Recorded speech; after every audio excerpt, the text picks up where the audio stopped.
overcast and cool night. Temperature right at 60 degrees as they get ready to go. The Reds taking the opener last night by a final of 4-1.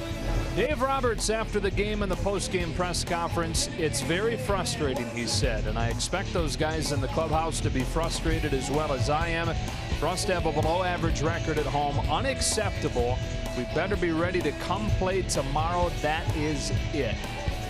Joe Davis or Hershiser. Omar Garciaparra is going to be with us tonight as well. And I don't know about you, but for me, that was a totally different sounding Dave Roberts in that press conference than I think I've ever heard from him. Yeah, frustration is a feeling, but it also could be an energy. And early in the season, you could be patient because we know who we are. But now, sooner or later, you are what your record is. And I think Dave Roberts says the record is not good. 16-21 at this point. They're one of 4 teams in the National League with a losing record. Tonight they send Kenta Maeda to the mound to face off with Matt Harvey, the old Mets superstar, making his first start in a Reds uniform. He hasn't been a superstar the last couple of years, but he's looking for a fresh start now with the Reds. A start tonight. He's looking for location, I would say. The velocity's down, but you can still win with his velocity. It's about not being a bull in a china shop, I think, for him, trying to put people away with his fastball, get ahead with it. Sooner or later, people catch up with it. One of the bright spots for the Dodger offense this year has been Matt Kemp, and tonight on our Dodgers Spotlight, Omar Garciaparra gives us a closer look at what's been clicking for the former Dodger that has returned to Dodger Blue. We've got first pitch coming up.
4-game weekend series. Joe Davis or Hershiser on the field tonight. Nomar Garciaparra. We go down to him, brought to you by El Pollo Loco.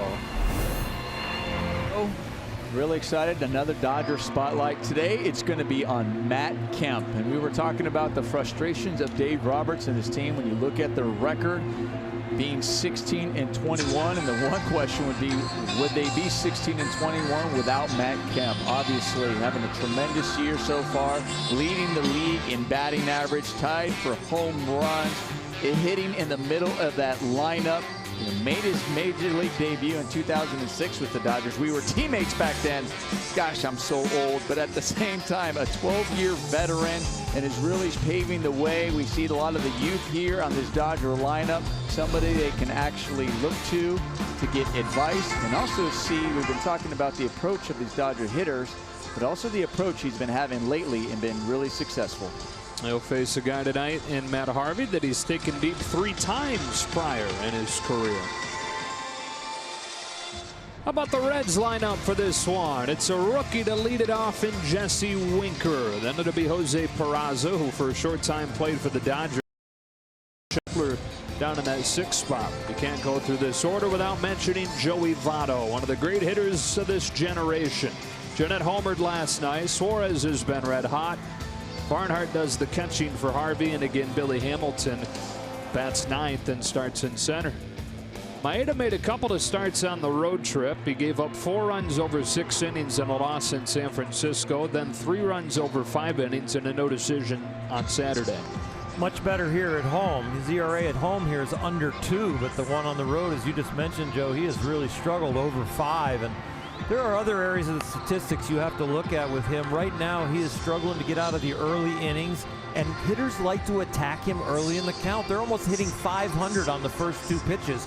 But after that, when he gets to a point where he can pitch and change speeds and not just rely on one pitch, all of a sudden the batting average against goes down. So Kenta looking to get off to a hot start here early in the first inning and go to a few deep counts so he can show people that he can command all his pitches. Facing a Reds team that has won 3 in a row for the first time this year. Still the worst record in the league at 11 and 27. Dodgers have dropped 4 of 5. They're 5 and 11 in their last 16 games and coming at 16 and 21. So Jesse Winker at a base hit in last night's game climbs in. Kenta Maeda threw his windup. And off we go with a ball that's hit down the line. Puig's on the move towards the corner on the first pitch of the night. Extra bases off the top of the wall. Winker's headed for second, and he'll hang on there with a double before you can even take a breath.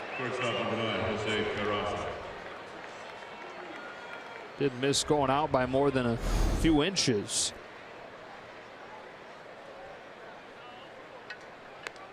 Wow. Nice move by that fan, pulling his hands back and not giving the umpires and probably the guys in New York a tough decision.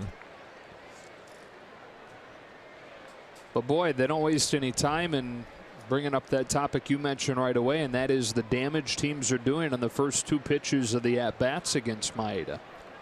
There's been a little shift in philosophy from Maeda with his bullpen days of attacking, and now the league is shifting back and saying, oh, you're going to attack early and get strikes? Okay, we're swinging the bat.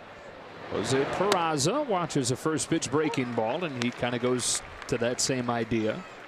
Stealing a strike with the breaking ball, and if you're going to attack me right away, I'm going to change speeds right away. Back and forth and back and forth and back and forth they go in the cat and mouse game.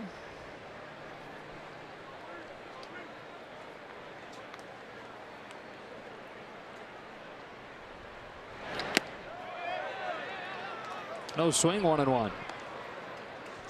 Peraza played a handful of games with the Dodgers in his debut in 2015. Came over from Atlanta in the same deal that brought Alex Wood, and that eventually was traded in that 3-way deal with the White Sox. Sent Todd Frazier from Cincinnati to Chicago and brought Trace Thompson, among others, to the Dodgers.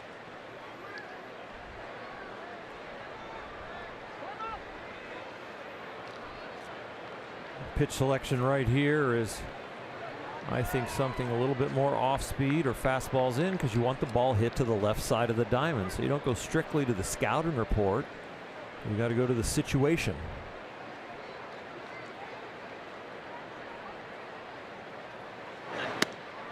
Gets him swinging with an off-speed 1-2. The scouting report, if you're looking at that, second highest chase percentage in the majors for this guy.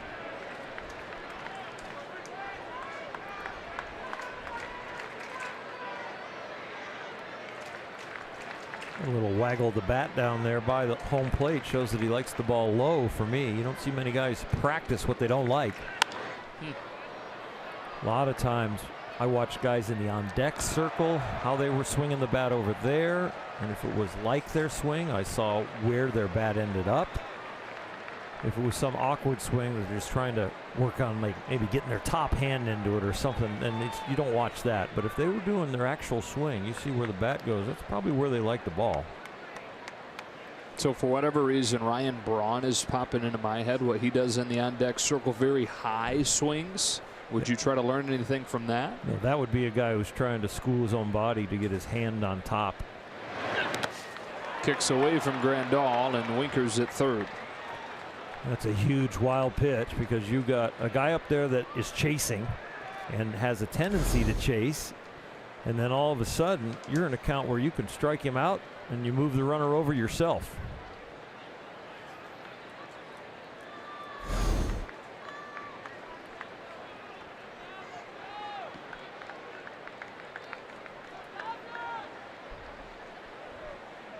Dodgers trying to change the tone. Dave Roberts' post-game comments about all the frustration that they are feeling in the manager's office and hopefully in the locker room. And right here with the double and the wild pitch, that does not change the tone at all. Maeda's 2-2.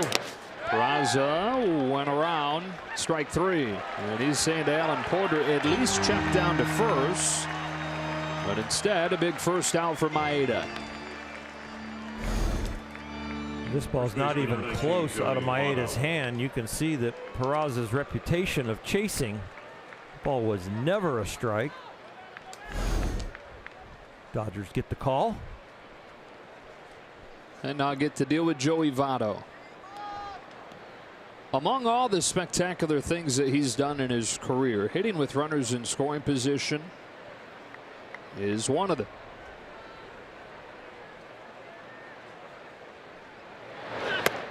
Takes a fastball away. It's 1-0. And I know there have been some criticisms throughout his time in Cincinnati that he's not aggressive enough, being a middle of the order hitter in these situations.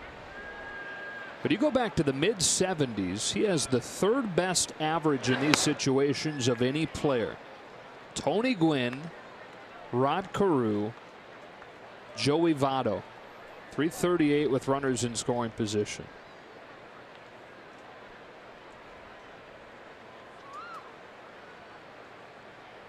On a 2-0. Fouls it off, 2-1. There are situations I can think of that you would maybe want to go a little farther. What happened? He just raced Grandal to the fouled ball. You'll see here. Oh my gosh. He used the bat. That's against the rules. I didn't mean to interrupt. No, you. that's okay. I was just kind of staring out at the field. I wasn't looking at the monitor.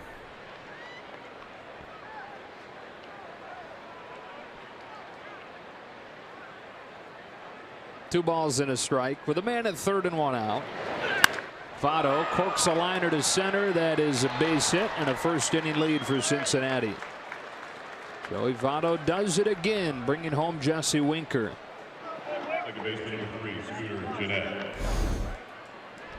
The swing increases that average with runners in scoring position, goes up the ladder to get on top of that and hit a line drive. Kind of mimics the base hit that he got yesterday off of Walker Buehler on about a 97-mile-an-hour fastball, climbing the ladder. You usually describe the pitcher that way, but Votto has done it with the bat.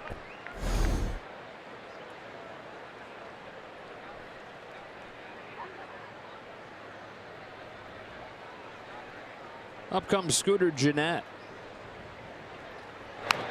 Bunts the first pitch foul. Had a big night last night with a home run and a double.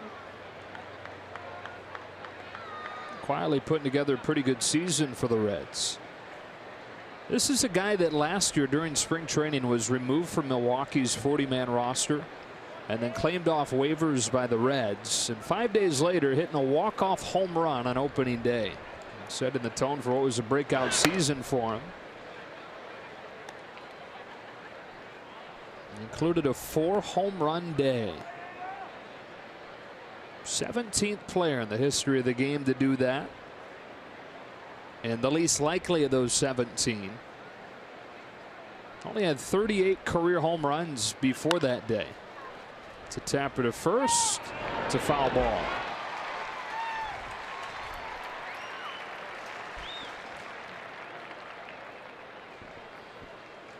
Cody tried to come get it and keep it fair, but just didn't get there in time. Looked straight down the first baseline that last hop, and he wasn't going to get there before that hop. Took it foul.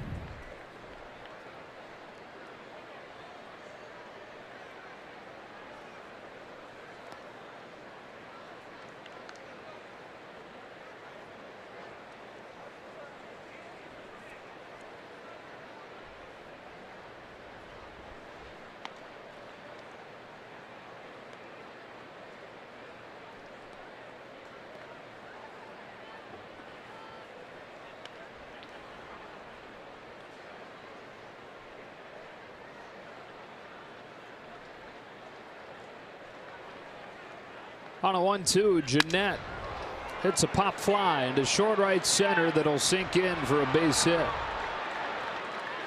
Broken bat single for Scooter Gennett.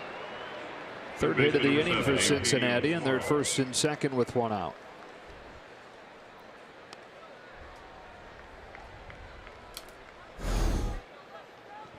Way out in front, and just enough wood to hit the ball, shattering the bat. Nobody can get there. And here's Eugenio Suarez. The Reds coming off a third consecutive last place finish. They were 68-94 last year, and they got off to a miserable start this season. They fired their manager a couple of weeks in, and Brian Price fired their pitching coach. Strike one on Suarez. And really, they've been targeting 2019 as the year that they rebuild towards and try to compete. The problem is, as you touched on last night, there are a lot of rebuilding teams that have kind of circled that year with a big free agent class coming and just kind of the way their rebuilds have timed out. At this point, it doesn't look like they're quite ready to compete in 2019. Maybe a year after that. It's a pop up. Muncy near the dugout, watches it escape, and it's 0-2. A couple good young pieces. You got a few guys wrapped up long term. Joey Votto, this guy here, Eugenio Suarez, Tucker Barnhart, their catcher, the closer Iglesias. Those guys are all signed through at least 2020, and that begins to look more like a realistic year for the Reds to again compete.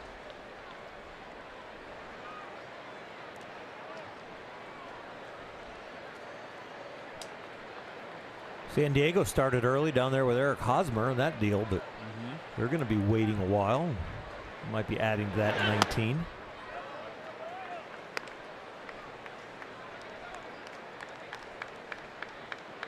Now for Suarez, they made him part of the long-term equation this spring. Signed him to a 7-year extension before he hit free agency. A couple years before he hit free agency.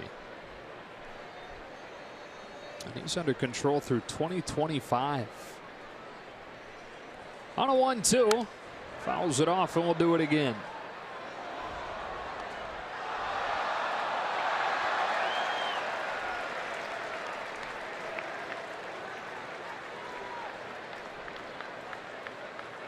That was an elite bubble there. I think it was the size of his head.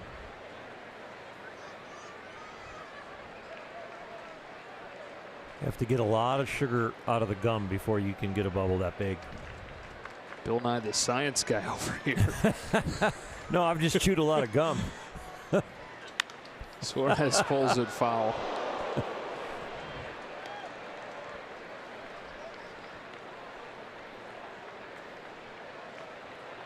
Could just go sugar-free and press right away. I don't think it blows as good a bubble. Sugar-free did not.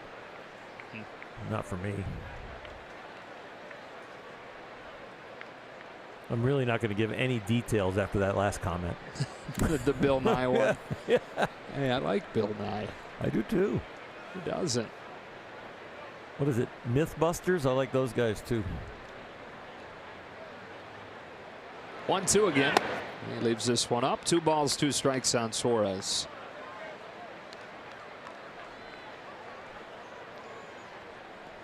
Maeda faced the Reds twice last year after not seeing them as a rookie, and a couple of good outcomes. Got a win as a starter and got a save when he went the final 4 innings of a game against Cincinnati. Right-hander from Osaka, Japan, to the plate with a 2-2 to get Suarez, who couldn't lay off that breaking pitch.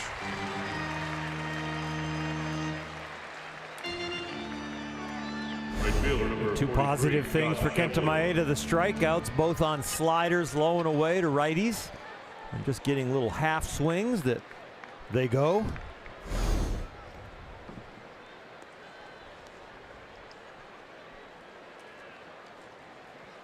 And now Scott Schebler, like Jose Peraza, who the Dodgers saw earlier in this inning. Schebler, a former Dodger.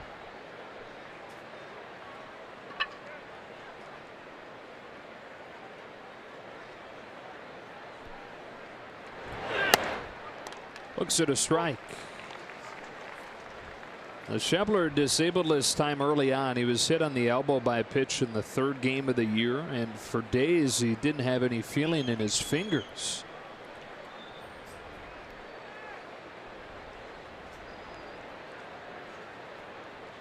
Got off to a pretty good start after returning, but slumping here in May. It's part of that 4-man rotation in the outfield. 1 ball and 1 strike.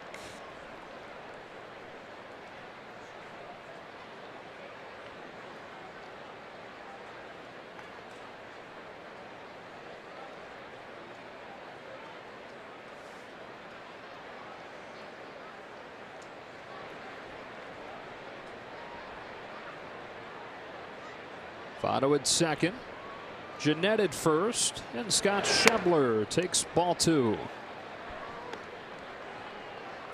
25 pitch first inning so far for Maeda.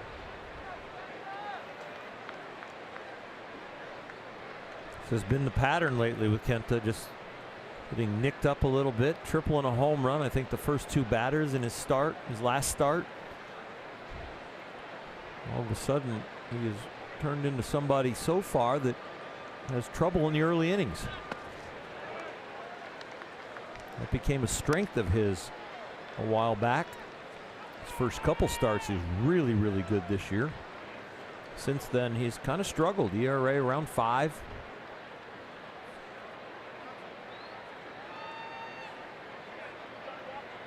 Been very successful in a Dodger uniform, but he has had some cold stretches where you've wondered. He's trying to get out of one right now. It's in on Schebler here, and the count goes full.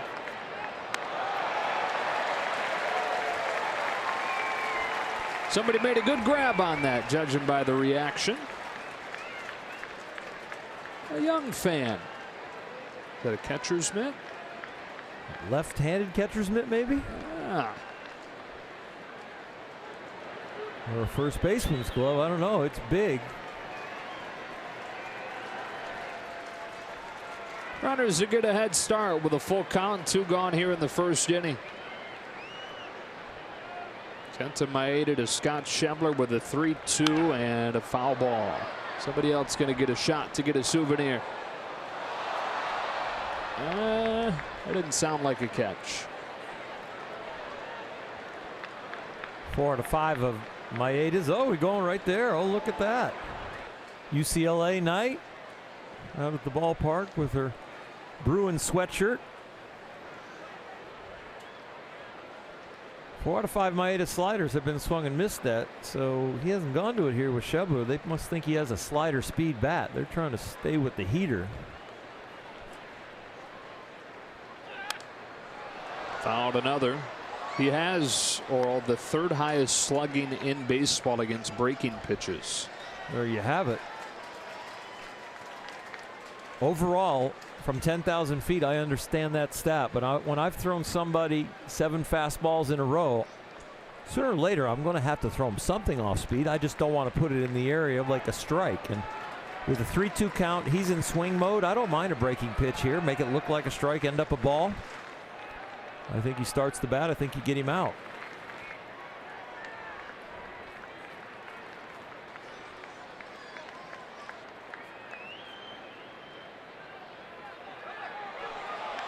Nobody home at 3rd, and Votto's going to take it. Kenta was kind of playing with the dirt around the rubber, kind of getting ready. Oh, they're saying time was called. I don't know who gave time.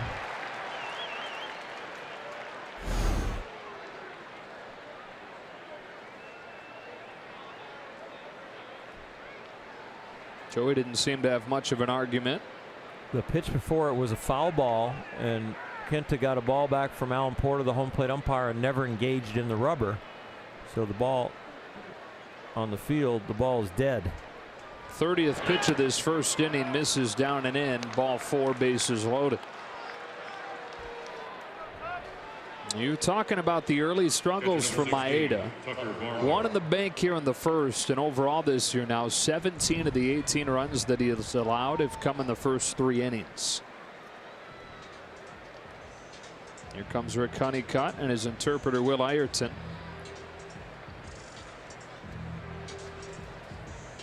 In some ways, you know your trends, you know what hitters hit, you know what they make out on. Sometimes you just got to default to, I'm going to be my best and not worry about a few things. And it looks like Kent out there kind of nibbling at times and worrying about what could happen instead of that mentality which we have come to love with him when he uses it, which has been often, is that attack.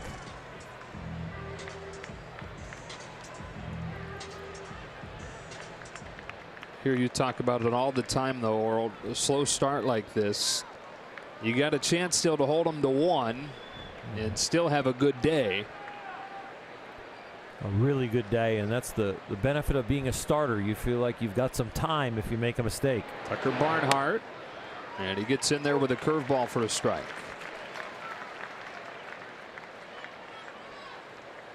Tyler Mahle had this kind of start yesterday and ended up with a W.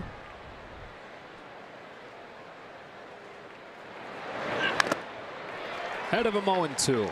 Tyler's the local boy that started for the Reds, and the Dodgers elevated his pitch count, I think through about 85 pitches. Yeah.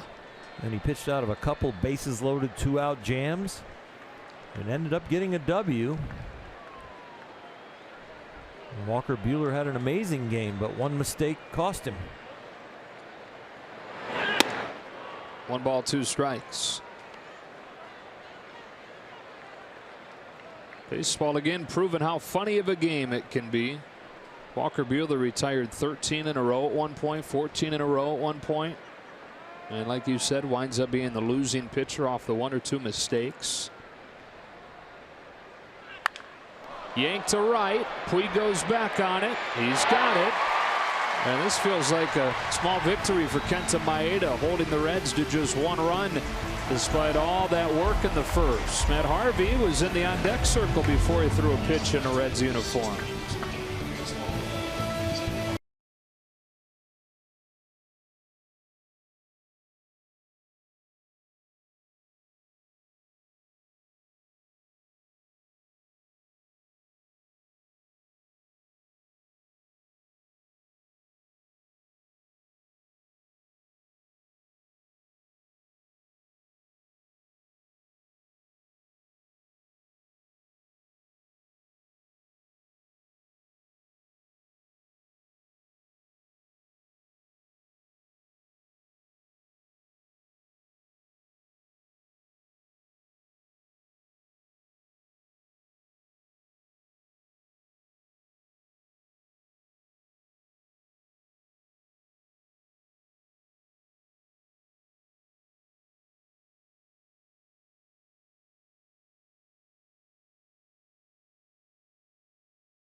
lineup.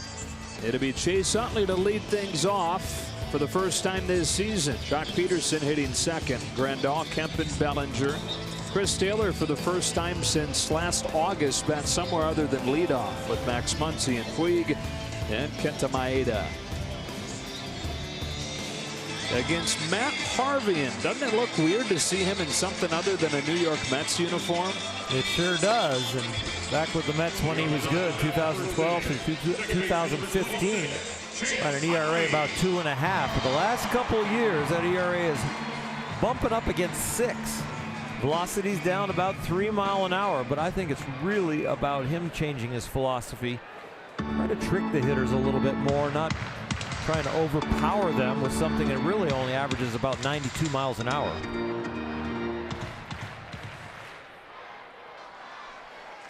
So the first man that'll greet him is Chase Utley.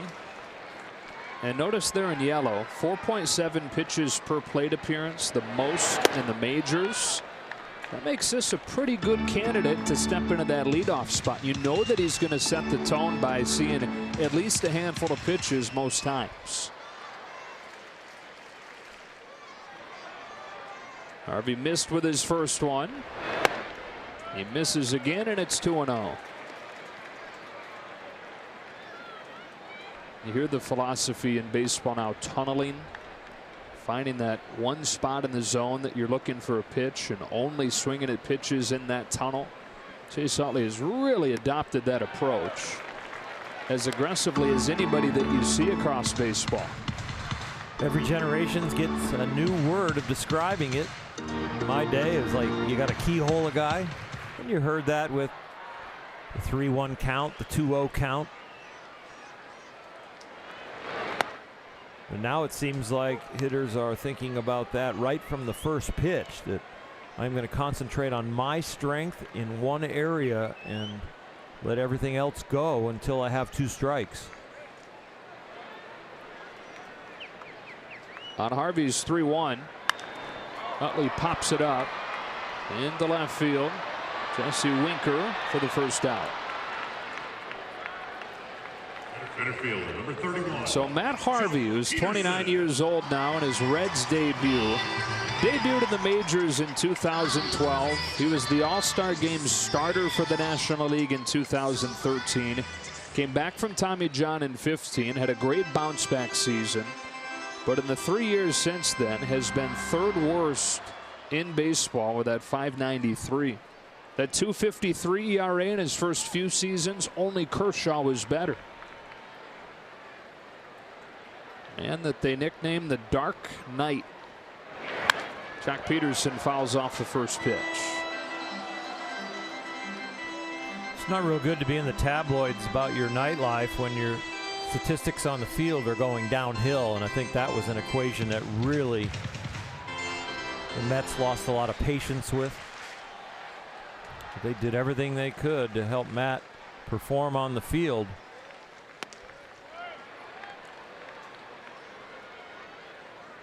He was supposed to be the next Tom Seaver in New York.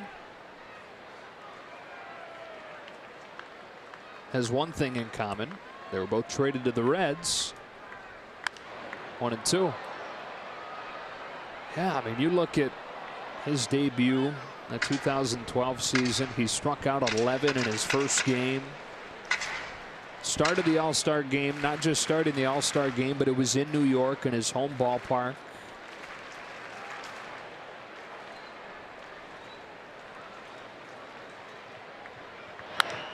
Peterson, it's a fly ball to right field for Scott Schebler. Quickly 2 out. And the Tommy John surgery, you know, when you just glance at it, you say, oh, he had Tommy John and hasn't been the same. But that's not the case. He came back in 2015 and had an incredible season. Perhaps too incredible, perhaps too many innings. Remember, he led the Mets to the pennant. And there was a time there in September where they talked about shutting him down. Well, he decided to pitch through into October. This is outside with the first one to Grandal. Finished with 215 innings in the first year back from Tommy John surgery. And it's really since then that he hasn't been the same. Ball on a strike.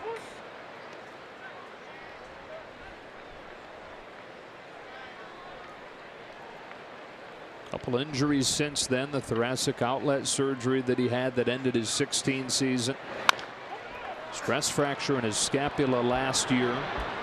And he's got a 1-2-3 first inning in his Reds debut. He's got a 1-0 lead as we go to the second.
On this alumni weekend. The Cougie's back in a parade shot. 88 World Series reunion all weekend long. You got luncheon tomorrow. You got the alumni game at 4 o'clock tomorrow that'll feature many members of your 88 squad.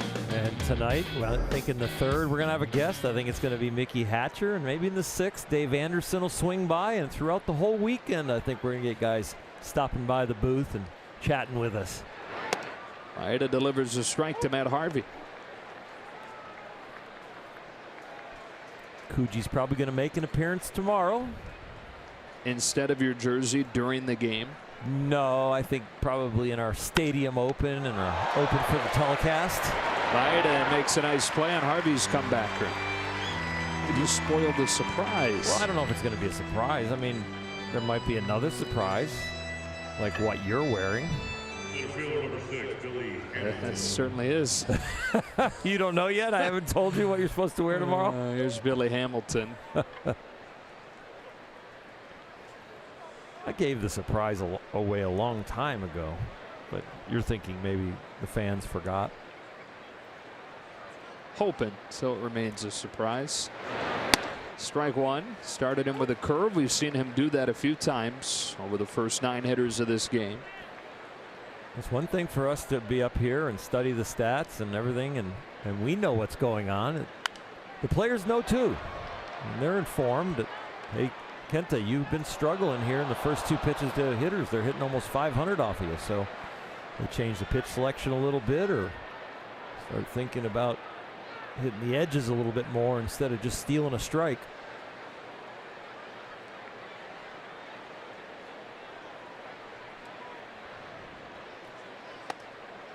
A ball and 2 strikes. And a guy who has heated up here in the month of May, Billy Hamilton. On base percentage, everything for a player with his speed. And he's getting on base at a very poor clip over the first month plus. League average is around 320, just as a point of reference. His on base percentage was 280 in the first month. And again, where 320 is league average, 433 in May. Maeda gets him swinging, 2 out in the second.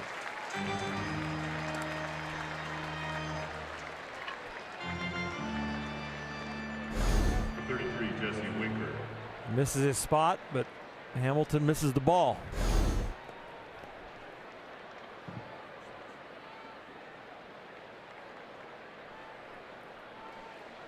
Jesse Winker with 2 out.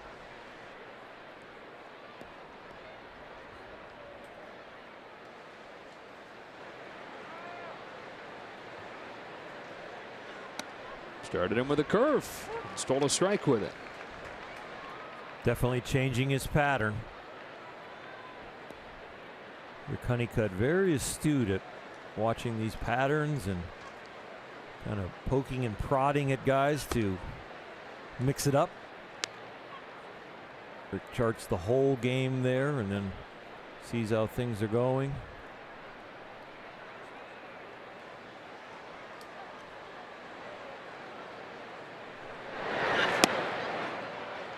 No swing, 2-1.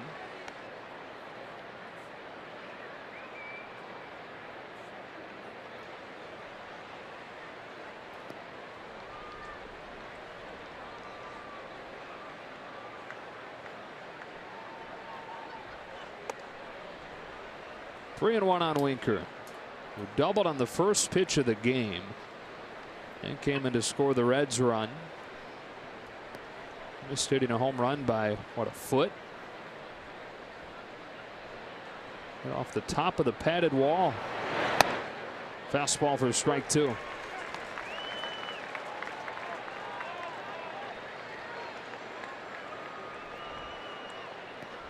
Right there in front of that gentleman in the Dodger jacket.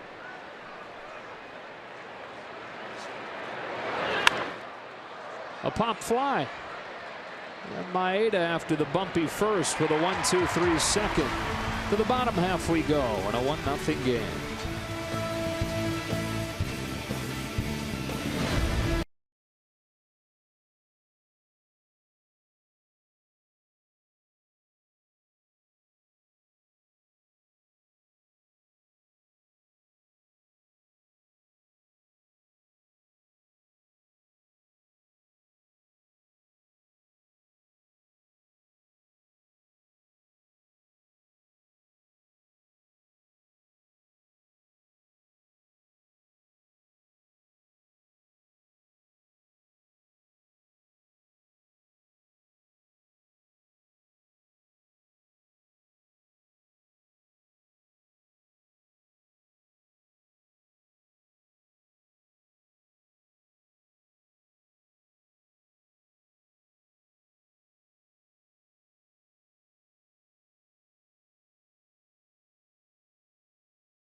Spotlight down to Nomar. Well, Matt Kemp is really having a tremendous year.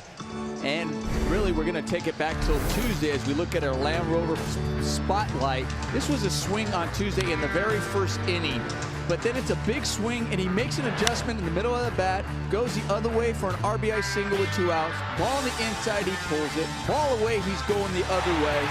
Indicative of the type of a performance he's been having all year, showing being a 12 season veteran, how you have to go to all fields, shortening up and making adjustments in the middle of an at-bat. Took a strike from Matt Harvey, and now in an 0-1 pitch. Hughes it fouled, and it's 0-2. Nomar, you were there when he made his Dodger debut. I was, and we were just talking about when he came up, all the talent and athleticism that he had in that body. I mean, he can track the ball down in outfield. He could run like the wind. He had power. I mean, his power was to right center. Like there. Kind of got under it and caught by Schebler. But in that direction, right? It really was, and that was what was so impressive, because it's really, you know, everybody always thinks about their power. Anybody can pull the ball, but he would stay behind the ball, and he seemed to have just extreme carry to the right center. And we would tell him at a young age, don't change, stay right there, understand your strengths. And obviously, to be around for as long as he's been playing, he's obviously made adjustments over the years and had some very successful seasons. Cody Bellinger with one out. Takes ball one high, and that is something that Kemp has gotten back to this year, and that is using the whole field, hitting the ball to center, hitting the ball the other way that he'd kind of gotten away from in Atlanta. Bellinger hits a skyscraper to right center. Shepard settles under it, can't find it, and neither can Billy Hamilton. Bellinger on his way to third, safe. Catching a break with one out in the second.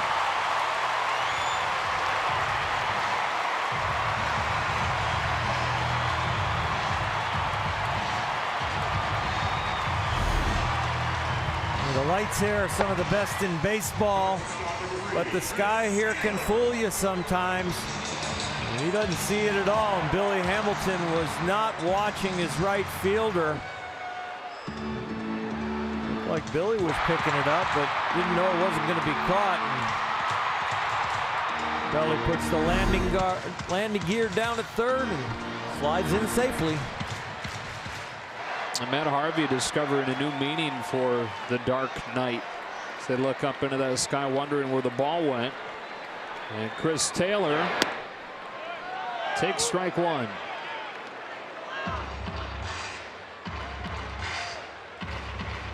Taylor finds himself in an RBI spot in his first game out of the leadoff role since August of last year. And that was when he hit third in a game. So first time in a long time that he's hit in the bottom part of the order.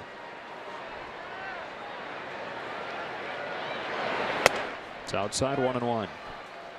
By the way, important in the context of Cody Bellinger's last couple of weeks' story that he wound up at third on that play. Well, it is important, and I think Dave Roberts was the first one over there at the Dodger bench cheering him for getting to third, and I don't think at second base Cody was thinking about anything other than heading to third base. Fly foul, 1-2.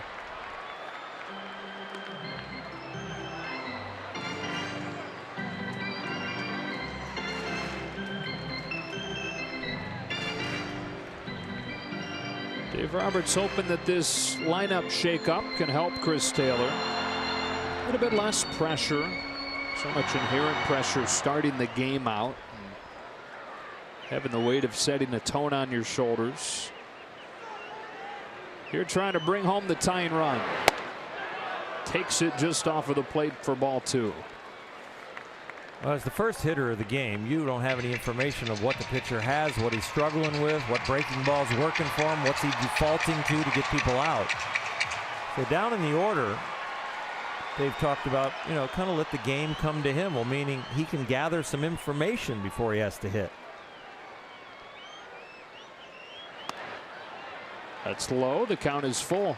See that all the time. If the leadoff hitter makes an out, and it's been 4 or 5 pitches up there, as he comes back, all the hitters are questioning him, including the guy on deck that's walking to the plate. Might even say, hey, you know, fastball lively tonight? Yeah, it's got good sink action. Or, hey, it's only tailing tonight. And everybody else will pick his brain, too. Taylor takes strike 3. Borderline low was called a ball. Now borderline high is called a strike. Well, it is borderline, that's for sure.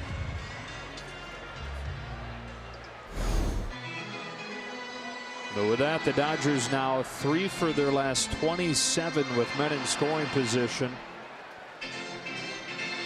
You know, they didn't really have anybody on base in the late innings last night, but over the first 3 innings, they left 8 on.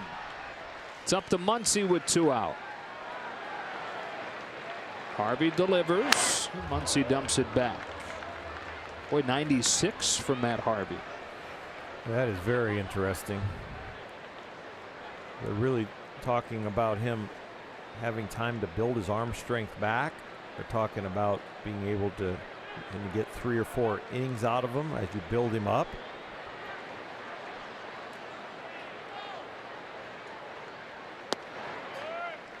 The one thing about building Matt Harvey up and extending his pitch count is he has to be effective enough to be out there that long.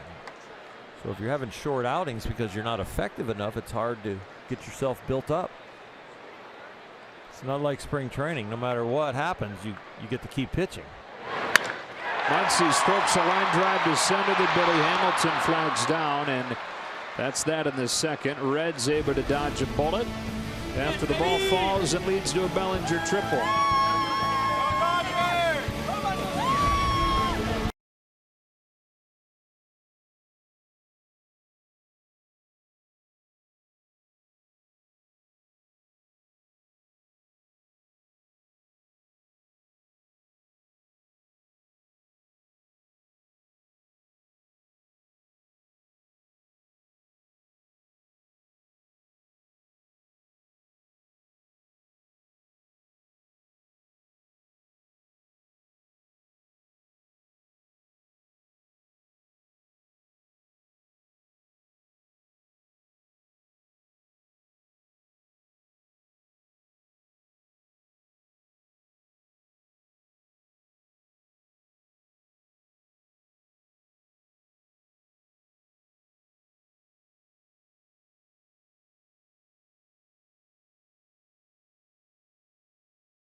Nissan.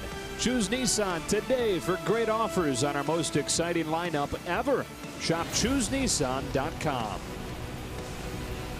As we've been talking about, special weekend here at Dodger Stadium. Alumni weekend, and the 88 squad getting honored throughout.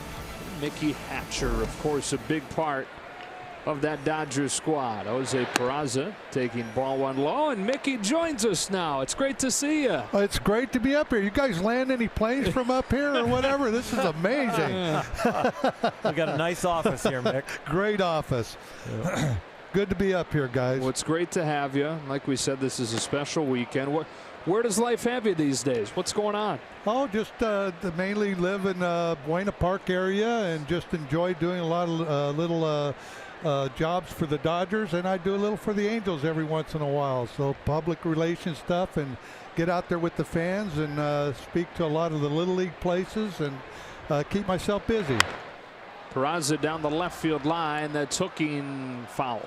You know, Mickey can talk baseball with anybody because he played every position on the field, I think, except for catcher, short, and second. Right, Mick? All those positions. I even washed a car in the field one day. So, you know, I did whatever I could to learn my pay. 89, you pitched. 89, I got out there on the mound. What was that like? It was great. And Tommy was going up and down the dugout saying, we got to drill somebody. These guys are whipping us. And I said, you put me on the mound and I'll drill somebody. And so that the situation happened. I went out there and I drilled the first hitter I faced, and I looked at Tommy and I said, this is easy. This pitching stuff's easy, huh? Yeah. Oh, my gosh. Well, he was one of the heroes of the 88 team. I mean, an amazing World Series. Probably should have been an MVP that World Series instead of me.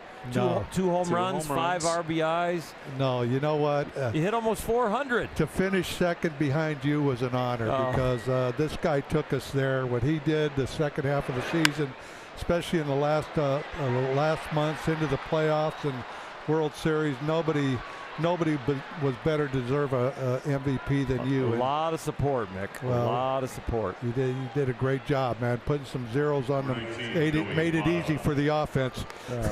Jose Peraza starts this inning with a double. Mickey Hatcher visiting with us. What's this like for you, Mickey, when you get the group together and what 15, 16 of you guys coming together this weekend? Oh, it's amazing. I mean, it's probably been 30 years since I've seen some of these guys, wow. And so they're all excited. I went up there in a box, and a few of them were up there, and Hal and Davis, who stole the second base that made everything happen for Gibby. You know, just a lot of those guys, and it's exciting to bring us back. And I know Oral's going to be excited to see the guys. And you know, it's too bad Sosha couldn't be here. He wanted to be here, but it's just going to be a great reunion for us, and I think for the fans. It's going to be nice. Peter O'Malley's going to be in the house. Fred Clare is going to be here tomorrow with John Shelby and Dave Anderson. And everybody. And they're all up there. They're all excited. And I got this little job, so I can't, you know, go over and visit with you guys while you're having Dodger dogs and hanging out. And they are doing it. They're killing them like I'm telling you, piranhas up there right now. This is like in the suites with free Dodger dogs. Oh, I feel sorry for those people up there. They're just not showing enough food for these guys. Well, you guys have all spent plenty of time together at baseball games before, but probably not too many times in that setting where you can kick back and have a pop and have a Dodger dog together, right? It's kind of a unique experience for you together. Oh, it is, but it's always great to talk baseball, you know, and a lot of guys are already talking how different the game is, and you know, all the things that are going on in the game of baseball right now, which is it's great. But you know, we were all there, and like I said, it's been too long. 30 years has been too long for not having a World Series here. So hopefully this team right here, a real exciting team, can turn it around. Joey Votto rolls one to second. That will advance Raza to third. One away here in the third. You know, the Dodgers have struggled scoring runs lately with this slow start. Runners in scoring position. Anything when you watch the games, you see that, you know, if you're the hitting coach, what would you be telling these guys to get the guy in from third? I think a lot of guys that I've talked to that are kind of out of the game and are watching the game just can't believe all the strikes that are being taken up at the plate. And you know, I don't know what the philosophies are in the game anymore, but I mean, back in the day, I mean, those were pitches that that they're taking that we had to hit because we weren't going to get better pitches. The ones on corner, you add 3 more inches to that, and that's how much we had to protect back in the day. So, you know, I just see a lot of that, and especially with runners in scoring position and runners on third base. To put yourself in a hole with a good pitcher is not a way to score a run. And you know, those are things that really bother me as a hitting coach, but I'm not in it anymore, so I shouldn't be bothered. Scooter Gennett batting here with a man at third and 1 out. He hits it foul, and it's 1-1. It's so much fun. I just can't wait. Gibby's coming in town again. I am. You know what? I'm just excited about being up here with you guys. I always wondered what it's like to be in a broadcast booth right now. And you're invited up here anytime. To be focused on the field there, I'm out there looking at the fans and all that kind of stuff. I'd probably miss a lot of plays. I can't believe Soch doesn't call in sick for one day. He and Alfredo, so they come over here for a day. Boy, he really wanted to, and it's one of those years. It's his last year, and he's got a good team on a roll right now, and he just wants to be focused there and get those guys going. I talked to him the other day. He just wanted me to tell everybody hi, and sorry he couldn't be there. Yeah. And it's just a situation. They have an early game, and I think he's going to be staying out at his place on that side of town. So it would kind of be tough for him to got get him out a helicopter. That's what I said, but he says, no, I'm going to stick to the ground. I ain't going to get no helicopter. 2-1 on Gennett. With Peraza at third, the infield pulled in for the Dodgers. That's a strike. 2-2. What was your favorite thing about playing for Tommy? Just you know, just being around him. His character and his motivation and his energy did so much for us. And you know what? For 88, it took a lot of that. And you know, he was special that way. And just how he was able to take players and give them nicknames and like the Bulldog, and you know, he was special to us, Oral, and he'll always be. And to see him now, it's tough to see him, but he's unbelievable. He came over there when I was doing an autograph section over there, and we sat there and talked for about an hour, and he had to go give me a tour of his office, and he's just an amazing individual. Yep. Base hit for Scooter Gennett to make it 2-0 Cincinnati, and here comes Eugenio Suarez. I was asking Oral today, because you don't hear a ton anymore about real rah-rah speeches in baseball clubhouses when things aren't going well. Tommy was known for giving those a little more frequently than other guys. How often would those happen? Suarez hits it foul. I tell you what, it'd take like a 4-game streak, and you could see the fumes foaming in his on his neck about, we should never lose 4 games in a row, and he'd be ready, and he'd have that door closed, and of course you'd see shrapnel flying all over the in the locker room, and he'd get his point across, and the players they would understand, and when Tommy spoke, he spoke, and he got you back on track, and he was able to do it in a good way. He really was, and he'd make you stop feeling sorry for yourself and just get out there and play baseball. If there was an elephant in the room as far as like something we were doing wrong, he'd make sure he pointed it out, and and everybody then focused on that moment that this has got to change. He did that in the World Series. He got costed, and I'm telling you what, just him saying that we were the worst team ever in the World Series team. His ears got so big, and he stood up, and he had everybody in the locker room. Hey, you hear what he just said about us? And of course, when we took the field that day to take batting practice, we were all yelling at him, and Tommy was just sitting back with a big grin on his face. And Costas was like, "What's going on here? What just happened?" And Tommy instigated everything, and we went out there and we got it done. Almost makes you think Tommy fed Bob the line. That's right.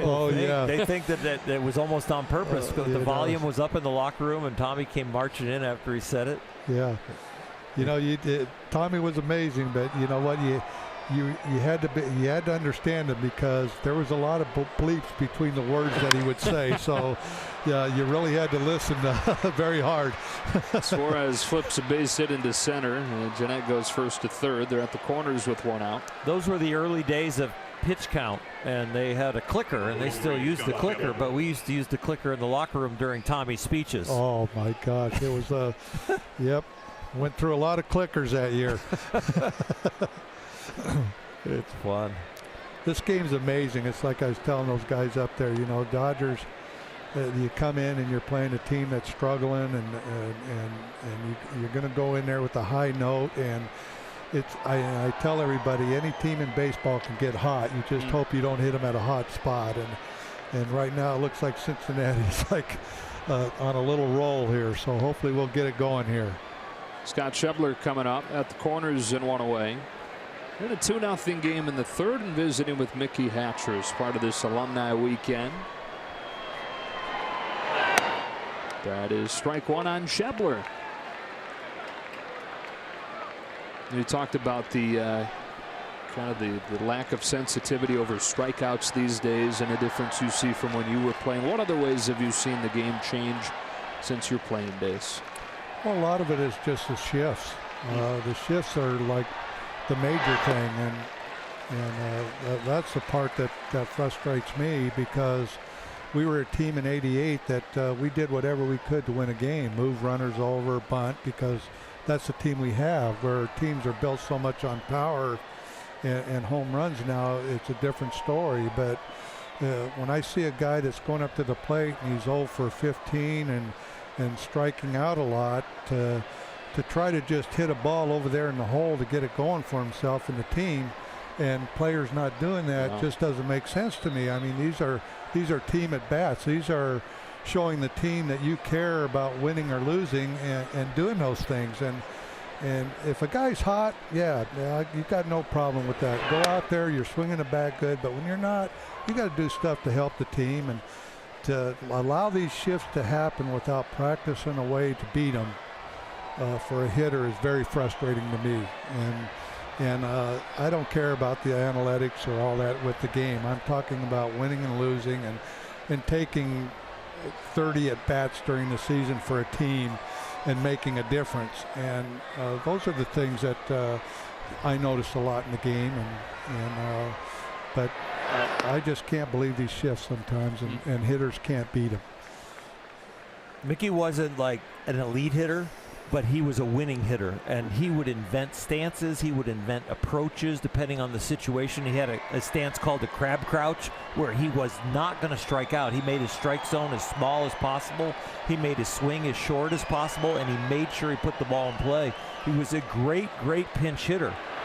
And the managers that he played for knew that he would go up there and have a team at bat, and that's what got him a lot of jobs and kept him around a lot of teams, because he was a winning piece and a great starting player, but an absolutely amazing stunt man of like the 1988 team. Well, thanks, Ora. But you know, it's just situations of the game changes all the time, and you know, Dodgers are struggling a little bit. How do you get out of it? Do you change your approach a little bit? Maybe. But if you practiced it, you can't. And do guys practice it? I don't know. You know, I've gone to batting practices and watched guys take batting practice, and it's the same swing, and it's the same angles, and it's the same where the guys are playing them defensively. I don't see anybody going up there and saying, hey, you know, I'm going to take about 5 or 6 rounds, and I'm going to drive a ball where that shortstop is. You know, I've got to go in there. I'm struggling. I'm where the shortstop isn't. Yeah, where the shortstop isn't, and take that in the game, and that visualization is what gets you there. And to do that once in a while, I don't think is a sin. It's showing your players on your team, and it actually gets your players excited when they see guys that'll do that. And you know, that's just my philosophy. Barnhart with an RBI hit to right, and it's 3-0. Yeah, I think Dave Roberts made the comment last night that you got to have more than one club in your bag, and right now it seems like they only have one club in their bag. That's a great, you know, that's a great way to put it. It really is. I mean, the object is, you know, to do maybe something little that sparks this team and gets them going like last year. Right now they're all fighting and grinding and hoping the magic's going to happen. Well, you don't hope for the magic to happen. You go out there and make it happen, and it's just something little that you know, one of the big players can do for them. And you know, it's going to be big. You know, especially when the third baseman gets back here, and the chemistry of this team. But that's a good team out there, and a lot of baseball to be played. And like I say, don't wait for it to happen. Go out there as a team and make it happen. Make that magic happen. Peterson catches the Harvey fly. Mickey Hatcher, it's so great to visit with you. So great to have you back here. I'll probably get fired tomorrow.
Customize your experience to catch every moment this season. Get Dodgers home screen icons and features such as MLB TV, Game of the Day, pitch tracking, in-game highlights, live radio broadcast stats, news, and more. Download MLB at Bat today. To the bottom of the third. So far, so good for Matt Harvey in a Reds uniform. The only hit that he's given up was a routine fly ball that Scott Schebler in right and Billy Hamilton in center just couldn't find. Turned into a triple for Bellinger, but he was stranded at third. And the Dodgers trying to crack through as Puig comes up to start this inning. It's hard to measure statistically or anyway a change of scenery. It is hard to measure it, but it seems to work with some guys, and so far for Matt Harvey, it's done very well to take the Mets colors off and put on the red. Delivers a strike to Puig.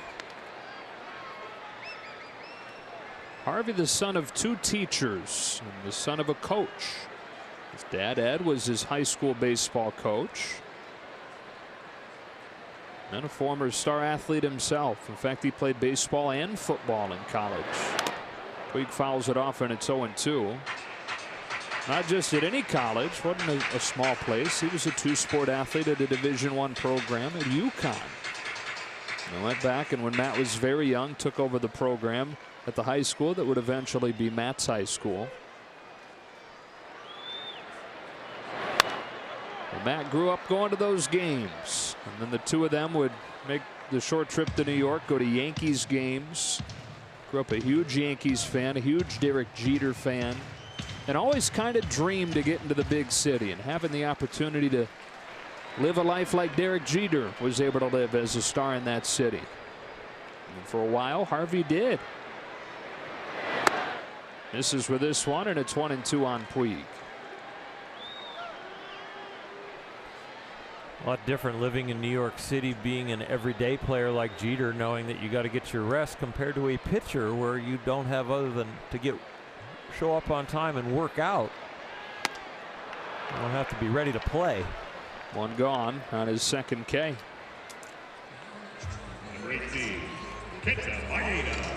Yeah, no, it's not 4 days off, right? You're still getting your work in.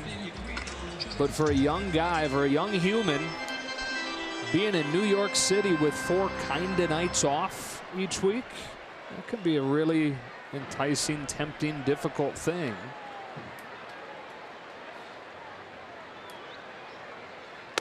So he delivers ball 1 to Maeda. We're 32 pitches into it. We're the third inning, and that pitch was 94.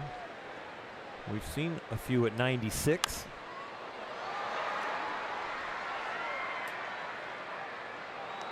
He spent the last week staying as fresh as he could at his agent's facility, Scott Boras, down in Newport Beach.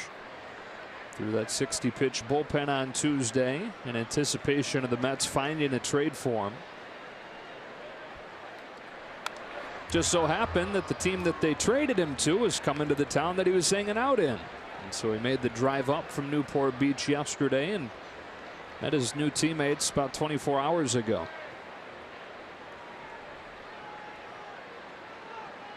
A 29-year-old from New London, Connecticut. Pitches in the dirt, 2-2.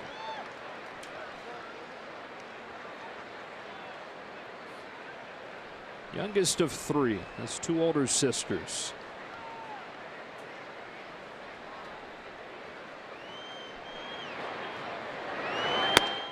It has worked the count full.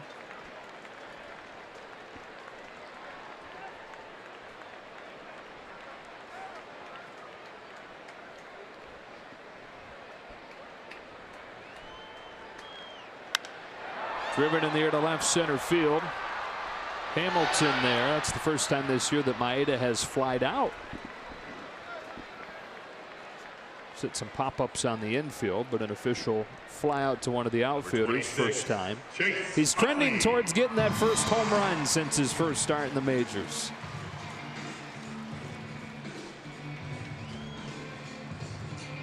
Two gone, and Chase Utley comes up. Kenta making that out, and Chase Utley up there, the veteran that he is, and the way Chase has been elevating pitchers' pitch counts this year. I doubt he will swing at this first pitch. Give Kenta some time to rest.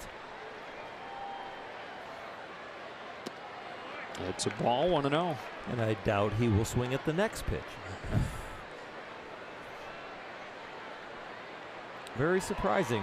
Harvey, with his experience, thinking Chase Utley was going to be attacking right there and threw him a breaking ball. And then another off speed, 2-0.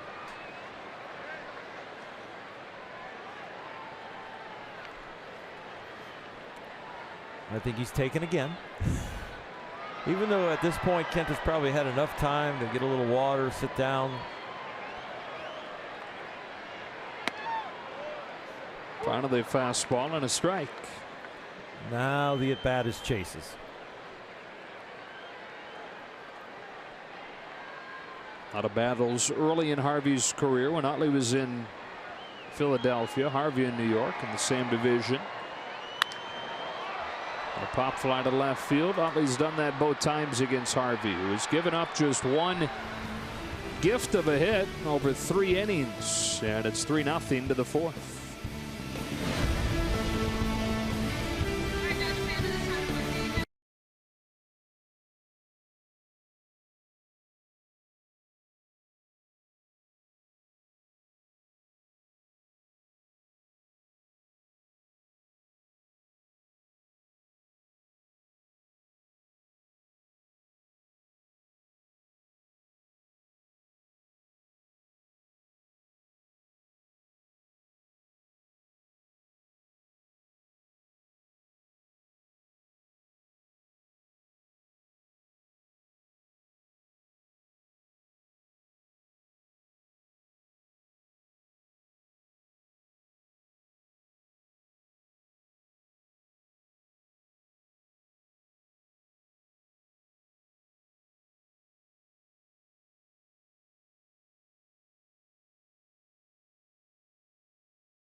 BMW. See a Southern California BMW Center today for exceptional offers, or visit SoCalBMW.com. And by Jack in the Box. Try the new Cholula Buttery Jack, part of the Buttery Jack family, only at Jack in the Box. Is that your ring? I think it is. I think I need to take it back to the ring company and have them polish it up and kind of fix things up. I've been banging that thing around. Billy Hamilton to start the 4th for Cincinnati. And he pulls it foul, strike 1. Reds getting 1 in the 1st and 2 in the 3rd against Kenta Maeda off of 7 hits. He's walked 1, struck out 4. The Reds are doing a good job so far in this series of getting hits with 2 strikes. And another 2-strike count here. Which means Dodger pitchers need to find a little bit better way of putting people away. You're giving up hits with 2 strikes unless the count's 3-2. Other than that, you should feel like you're in control.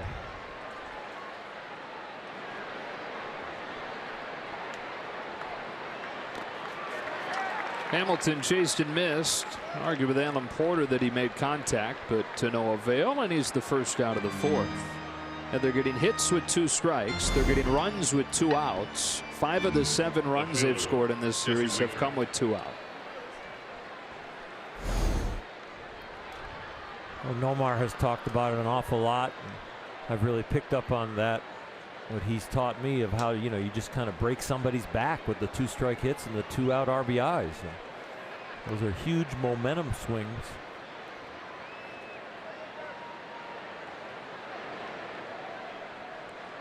Jesse Winker. Ball one.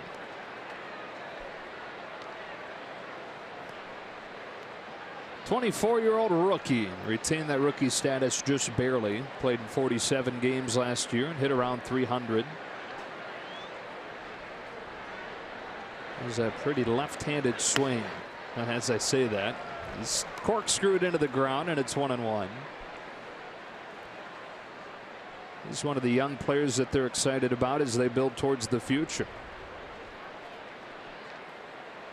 That'll tell you he's a guess hitter too. That was guessing fastball, starting it, and cheating, and oh, it's not. Grounds it into the shift. Next Muncy. Did you see the shift that the Houston Astros put on Joey Gallo earlier today? 6 guys on the right side of the field, including the outfielders, of course. They had all 4 infielders on the right side, not a single guy on the left side. And what did Gallo do? He grounded into the shift. Well, I don't get it. Just block the ball to left field. Swing the bat and never break your wrists. It'll go over there. 2 out for Peraza. Double to start last inning, came in to score.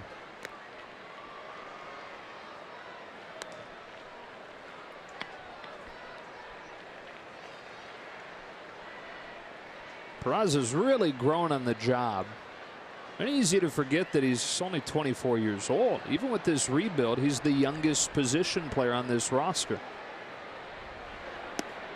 Curveball's low and away, 2 balls, no strikes.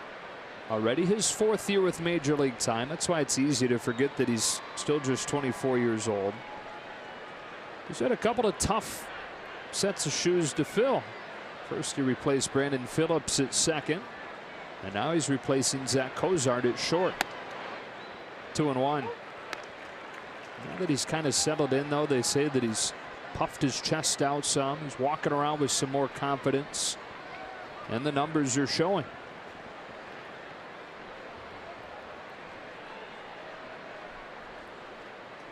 On a 2-1 pitch from Maeda, Peraza bunts it towards third. Muncy's got it. Peraza runs well, but Muncy got rid of it in a hurry to finish a 10-pitch inning.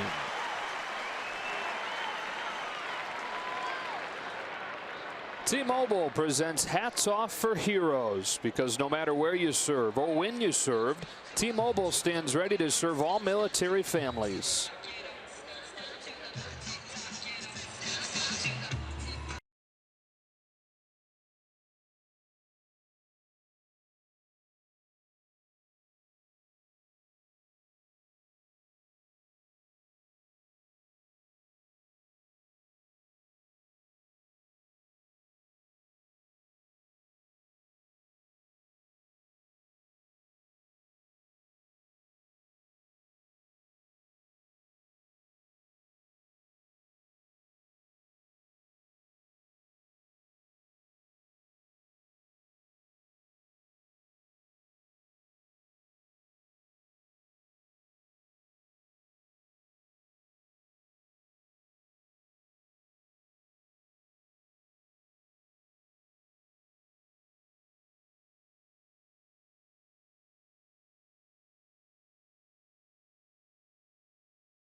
At a game apiece. Matt Harvey in his Reds debut has been nothing short of dominant, giving up just 1 hit And the hit happened when his center fielder and right fielder miscommunicated and couldn't find a routine fly ball. He delivered strike one to Jock Peterson. Learned how to pitch from his dad. Talked about his dad being the high school baseball coach of the school that he went to. But started teaching him how to pitch at a very young age. All in the same spot, side of their house, a grassy area off to the side. But the distance got longer and longer as he got older. Started out there throwing when he was 7. His dad sitting on a bucket, about 45 feet then. Moved it back to 50 feet when he was 9. Official distance when he was 13. 2-1 on Peterson. And he'd sit on that same bucket. His knees were banged up from his playing days. Both a baseball and football player at UConn. Hard hit, but off a bounce, Scooter Jeanette. Round number 1. And was always very mindful of Matt's mechanics to try and be as healthy as they possibly could. He had seen a couple of different philosophies. The inverted W, which has been phased out as it's been proven to be not very healthy on the elbow. And then the release that he taught Matt, where you kind of reach back, show the ball to second base, and whip that arm forward. And so he thought that he had created kind of a delivery that would be injury-free. And as we've learned through Matt Harvey, there aren't too many ways of throwing that we've learned yet that aren't prone to injury.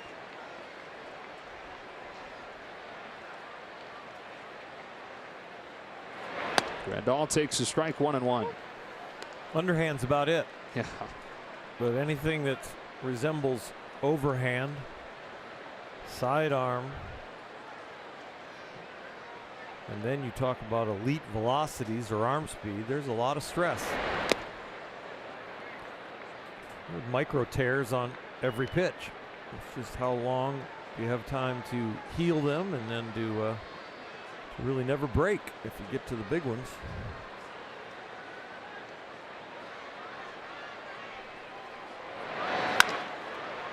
Rolled to the right side. Grandal the second out. Brings up Matt Kemp. Nomar's been watching him closely tonight. And before Kemp steps in, we go back down to Nomar. Thanks, Joe. And you know what's interesting is when you look at the angle, especially where I'm sitting, I'm thinking about Turner Ward, your hitting coach. You know, as a left-handed batter up there, and he comes to the batter's box being on this side, you get to see so much of the hitters because they're facing you. Well, from Matt Kemp's point of view, you're only noticing the back. So then you have to figure out what those keys are so you can really help them instead of having to go to the video and you give him instant feedback. One of the things he looks at is actually his hands and where they're located. Because I was talking to him before, so his hands, he says, sometimes if they got too high on his setup, that they have a tendency to fall where he you know, mentally he's thinking, okay, if they get way, way above his helmet, he starts dropping them and he creates a loop in his swing. But where they are right now is where he likes them, and they get right to the hitting position that he likes and feels like he can drive the ball and stay inside. So that's definitely one of the keys that Turner Ward talks about. And he also says it's great working with Matt Kemp because he understands it. He understands what he needs, and he's open to everything. But after all these years, he knows what he's doing when he's going well, and he also knows what gets him in trouble.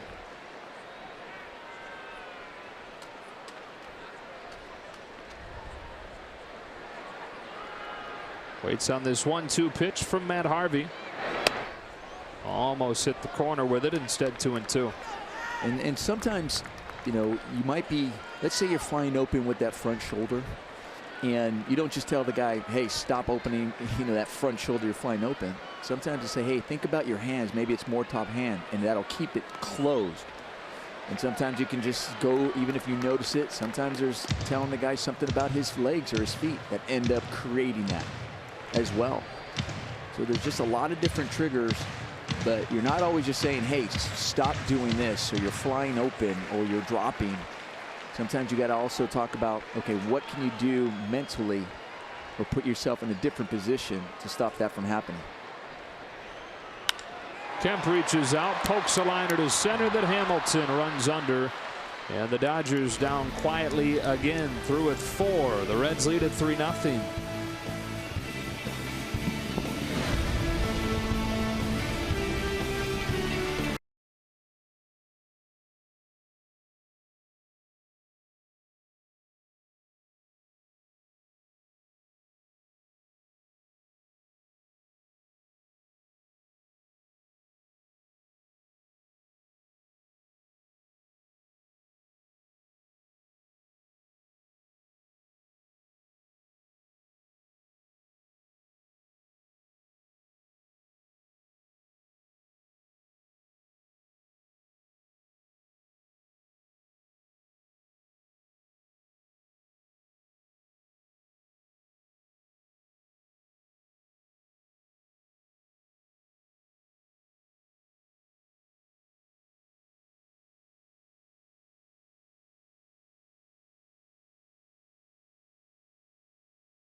California Toyota dealers.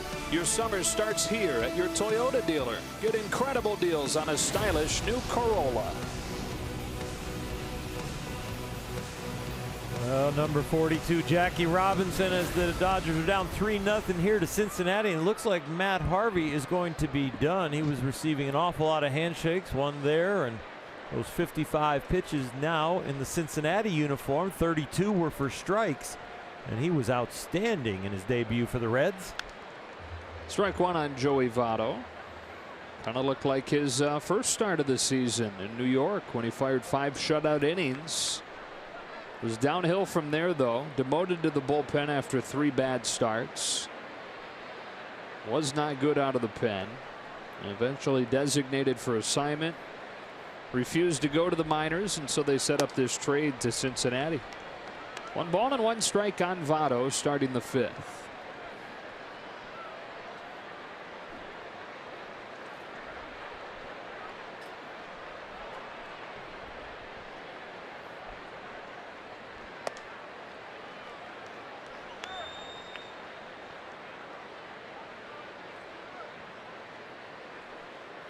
Three runs on 7 hits and a walk. The line for Maeda. Here he comes with a 2-1.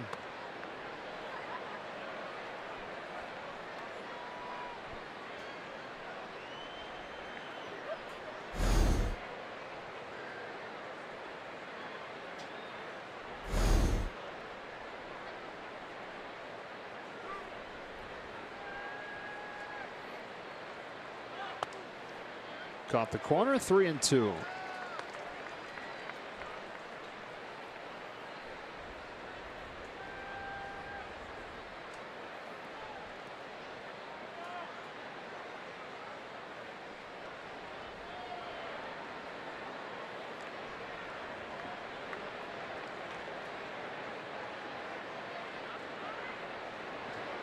Maeda shaking and shaking and shaking, has one that he likes. Votto hits it down the line to left. Kemp sliding to the corner, and it's out of play. I hear so many guys coming to spring training. Kemp, one of them, saying they're in the best shape of their life. They got skinny, they got faster. Joey Votto said he spent his offseason, and this is his quote, trying to get fatter. Okay. And he said, I succeeded. We did all the testing. And I'm fatter. Tries to lay off and does, earning a leadoff walk. But his point was that his focus was on really unwinding, getting away from it all, and kind of resetting, relaxing as much as he possibly could. At this point, 34 years old, 12th major league season. He knows what it takes to get ready for a season. And for him this offseason, that meant getting a little bit fatter. Some guys can hit falling out of bed. Other guys can hit thin. And some guys can do both, hit thin and fat. He's one of them. Sounds like a children's book. Scooter Gennett. 2 more hits tonight. 5 for his last 6 now to open this series.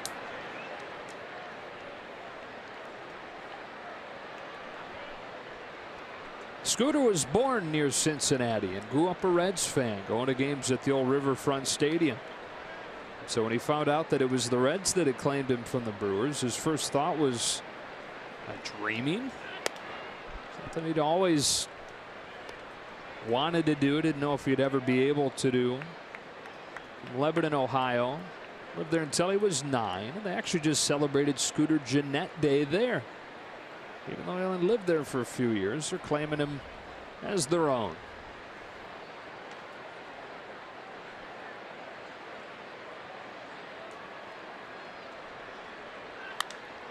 It's a high fly ball to right field. Puig's racing into the corner. Scooter Gennett has done it again. Second home run of the series. And the Reds have blown it open against Maeda, 5-0 in the 5th.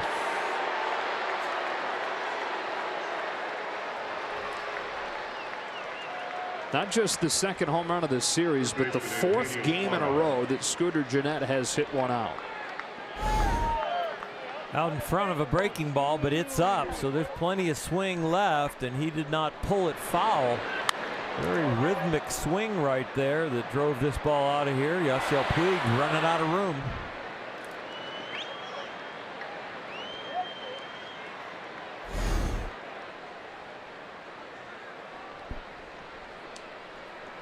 Eugenio Suarez, strike one.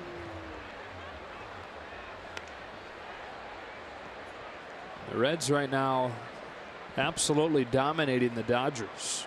5 runs on 8 hits. The Dodgers no runs on 1 hit.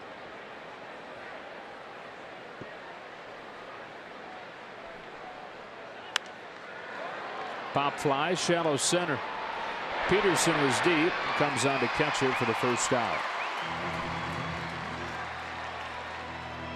And now Dodger offense that is 2 for its last 32. Gonna have to climb out of a huge hole to even this series up. Adam Liberatore starting to loosen. Scott Alexander was hot, and then after the home run, they sat him down and got at him up. Maeda is the 5th hitter of next inning.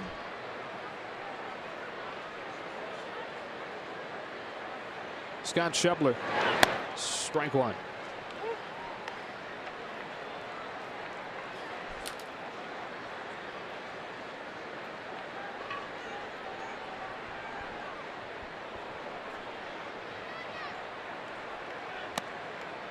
There's still a long way to go in this one, but with the team having lost 4 of 5, sitting at 16 and 21, and right now trailing the team with the worst record in the National League 5-0.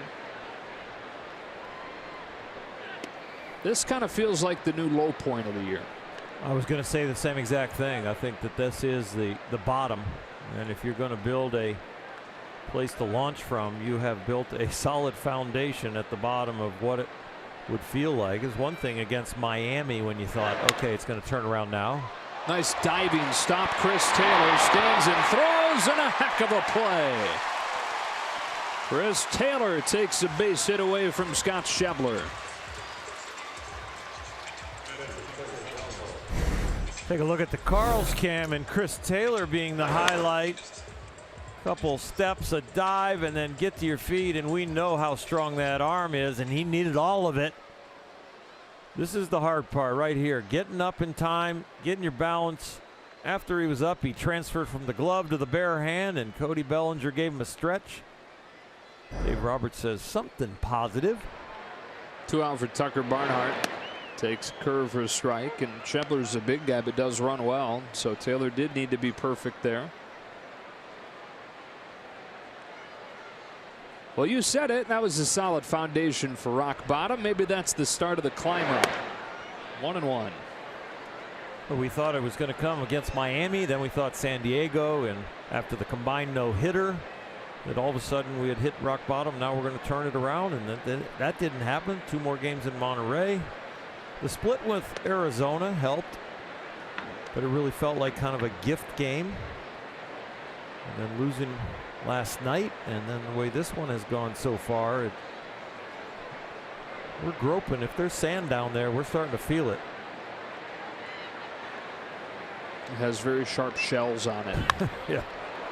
Barnhart down the line, fair ball.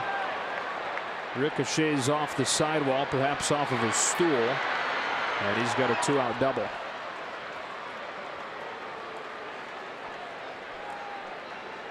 It still amazes me when Yasiel Puig has to run away from second base or third base, and then when he whirls and throws, how accurate he is. He has eyes in the back of his head. He understands where it all is. Bam, and this ball is right there. You got pitchers from 60 feet 6 inches trying to throw the ball low on the knees. He throws it low on the knees from 200 feet. Dave Roberts, it doesn't appear, is going to wait any longer. Maeda unable to make it through 5 tonight. 5-0. Runner at second, his responsibility. Adam Liberatore comes on. Ladies and gentlemen, your attention, please. Now pitching for the Dodgers.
On to replace Kenta Maeda for his 11th game this season, and he's fired up 3 consecutive scoreless outings.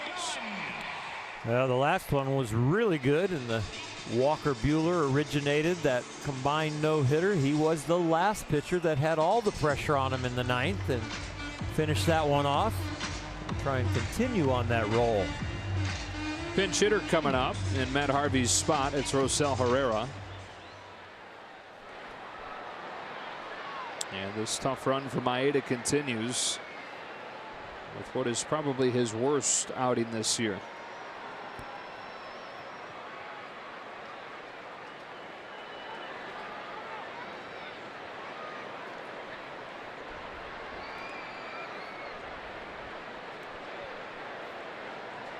Herrera, 25-year-old rookie.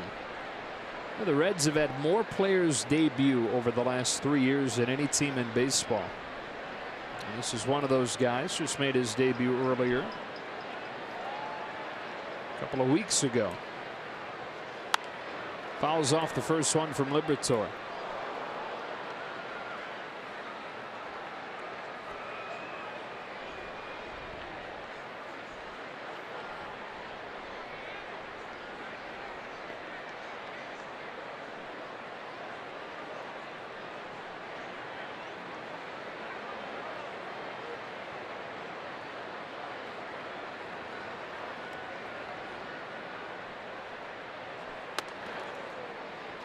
Grandal's throw to second, not in time. 1 ball and 1 strike on Herrera. Yasmani, Chase Utley putting play on, trying to find that 3rd out any way you can to get off the field.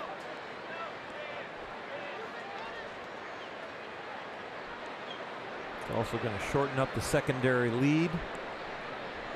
Might give you a chance, even with 2 outs, to throw him out at the plate if there's a base hit. Punch back to Liberatore. Herrera hustling down to first, but to no avail, and that's that for the Reds in the 5th. That's that for Maeda tonight. Halfway home, 5-0.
Yeah, Matt Harvey tonight, 4 innings, gives up just 1 hit and strikes out a couple.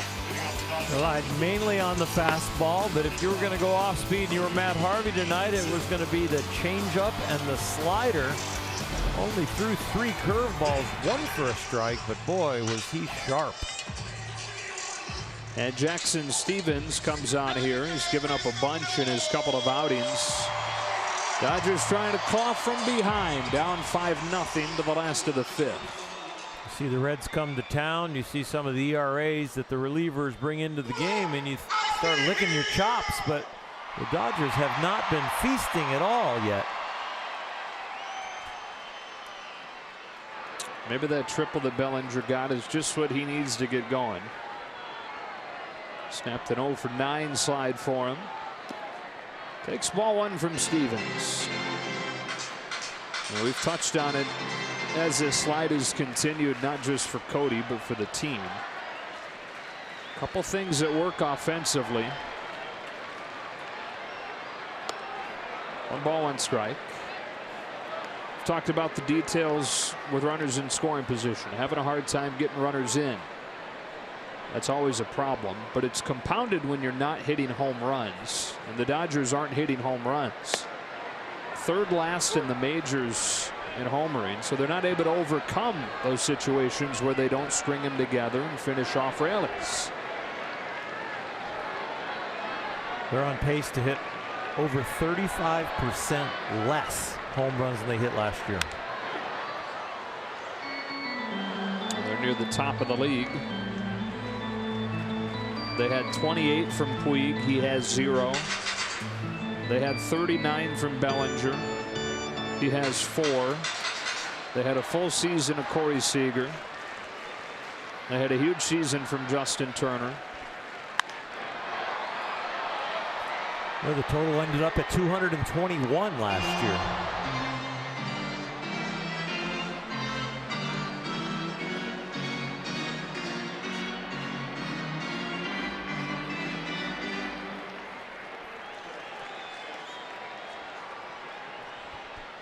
Bellinger leading off this 5th for the Dodgers against Stevens. And fouling another.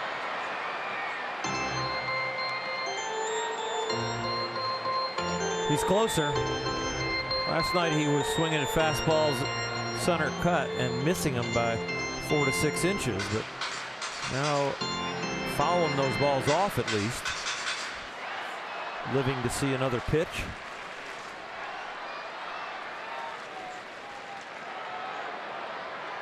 This one will be the 7th. And is down on strikes. Number 3, Chris Taylor. They go up and in.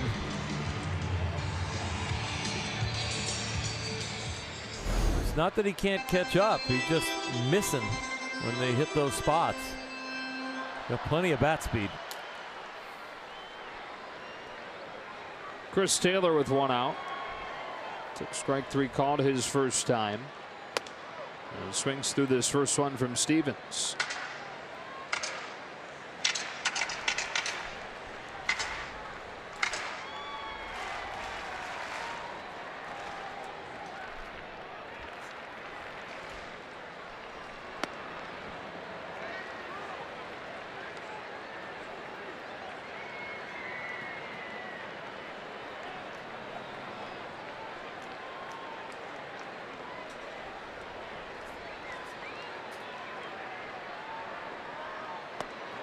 Rides inside, and it's 2-1.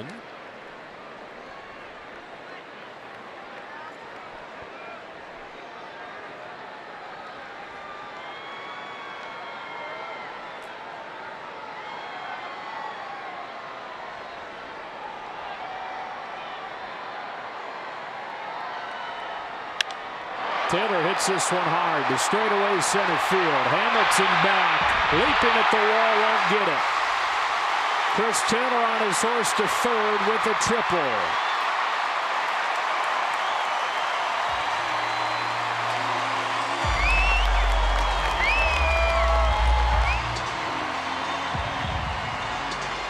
And he's saying to the dugout, it's straight, it's straight. Talking about the fastball.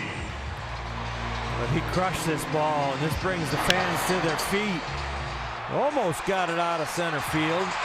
I think he thought he almost had enough, and he almost did. Missed it by about 3 feet. Hamilton gives it a try, and Taylor ends up at 3rd. Yeah, Muncy ends up with an opportunity to drive home the first Dodger run of the night. 5-0 in the 5th. Stevens out of the stretch deals. Muncy takes strike 1.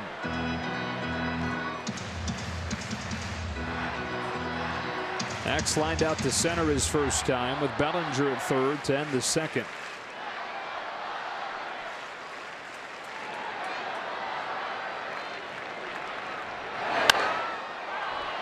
Strike two.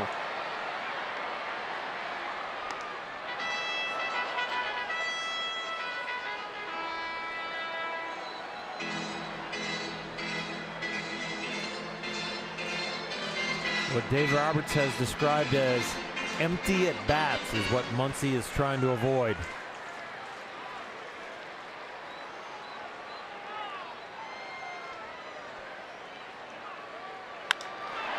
Fly ball to left field. That'll get the job done.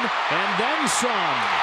Extra bases for Muncy. The Dodgers on the board with back-to-back extra base hits.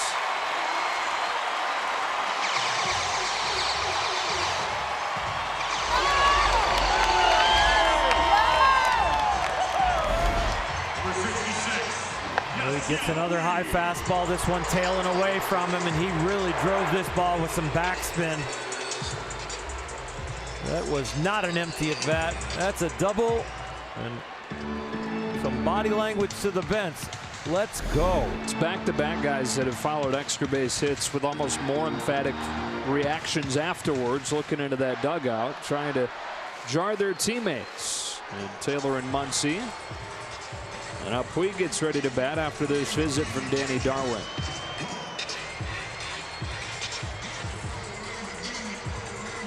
Jackson Stevens has had 3 rough innings coming into this game, and the Dodgers have greeted him like his statistics have read, with a rude awakening.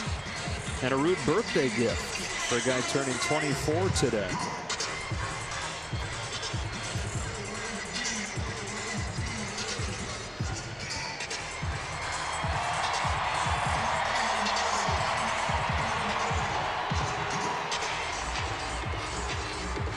So Muncy's RBI double brings home Chris Taylor. 5-1 the score, last of the 5th. Still only 1 out, and Yasiel Puig climbs in.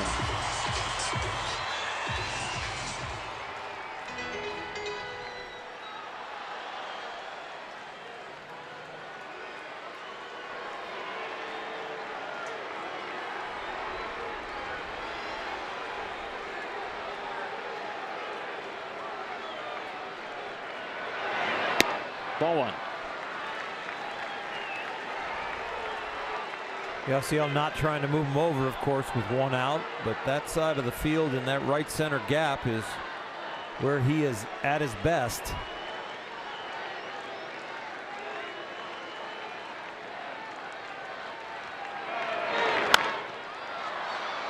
Ball on his strike.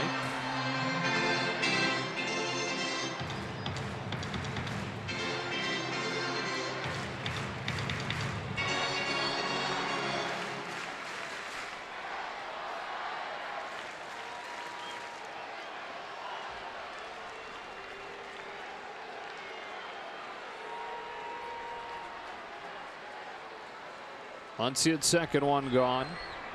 And a 1-1 pitch. Half-hearted swing and a miss, 1-2.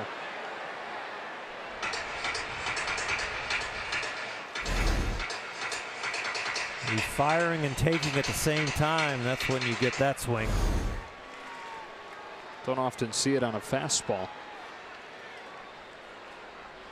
He was in and out of his tunnel.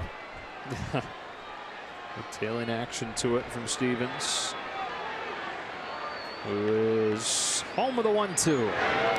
Puig lays off a breaking pitch. 2 balls, 2 strikes.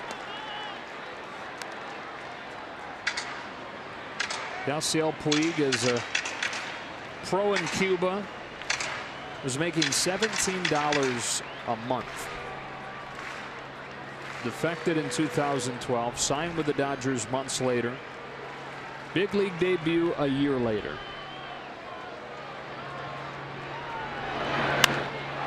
Pummeled foul. 27-year-old now in his 6th major league season. Those 28 home runs a year ago. 25 of the 28 home runs came in Dodger wins.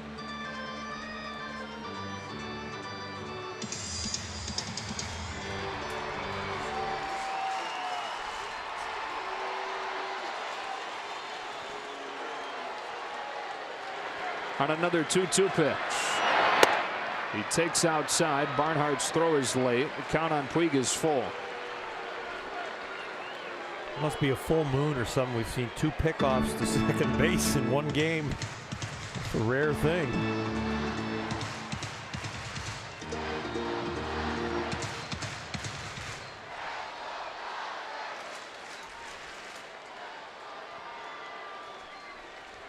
Tonight we wouldn't know it if it's a full moon with as overcast as it is. On a 3-2. Puig pops it up. Suarez and Peraza. Suarez 2 gone.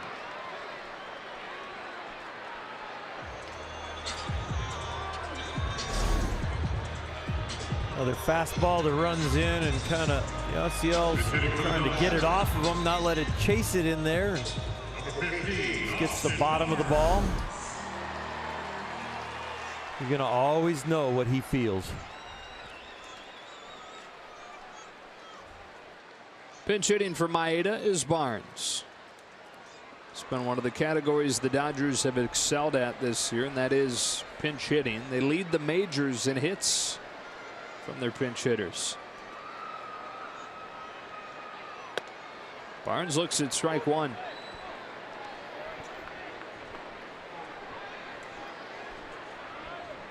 Or beg your pardon for Adam Liberatore, not Kenta Maeda. Liberatore would replace Maeda. With 2 out in the top of this inning.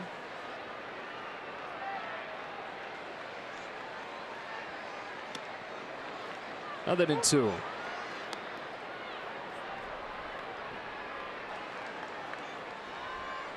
We'll show you when we get a chance, but it looked like Adam Liberatore tweaked something on that comebacker that he fielded to finish the inning. Kind of like they're going over it right now, he and Ross Stripling. Barnes takes strike 3. We'll show it to you when we come back for the 6th. The Dodgers on the board with a double from Muncy after 5-1.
May 21st, we're offering $1 Dodger dogs to all fans in attendance, and because you're going to eat a lot of them, buy up to 5 Dodger dogs per person per transaction on May 21st when the Dodgers host the Rockies. Visit Dodgers.com/promotions. Oh, he told you Adam Liberatore it appeared tweaked something in the comebacker that he fielded to finish his 3rd of an inning. Looks like that right side. Little right ankle, and you jump up, twist to catch the ball, and then come down on a curved surface with the mound, and it twists easy. Scott Alexander comes on. Billy Hamilton punches a bunt foul.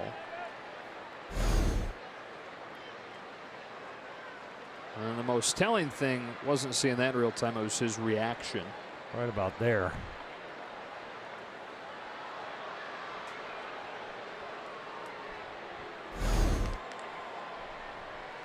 Scott Alexander in his first game back from AAA Oklahoma City a couple of nights ago looked like a different guy. He looked like the guy the Dodgers thought they were acquiring from Kansas City, and the guy that this bullpen needs him to be right now. Straightened out his line.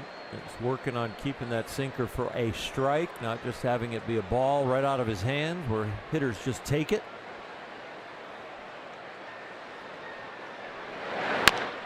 It's a bouncer from Hamilton. That's what happens when that sinker's working.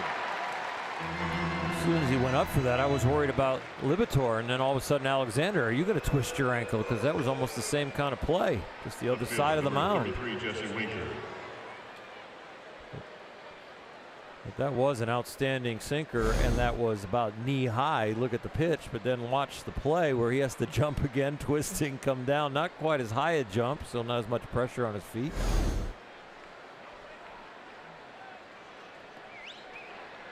Top of the order, here's Jesse Winker.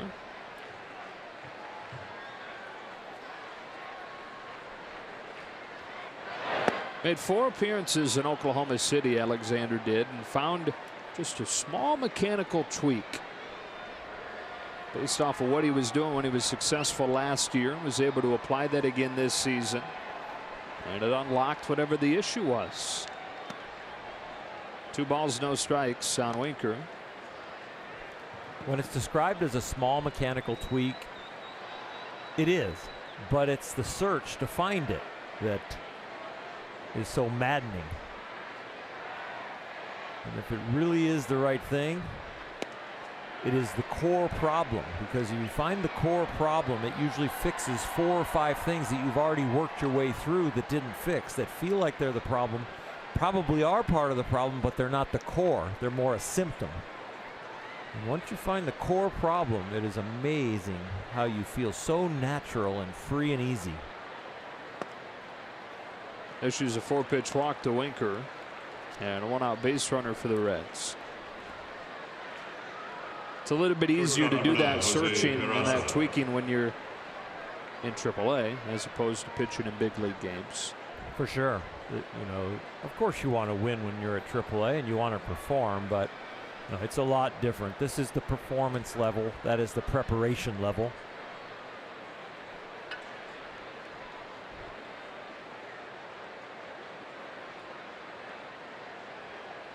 Jose Peraza 1 for 3. Looking at strike 1.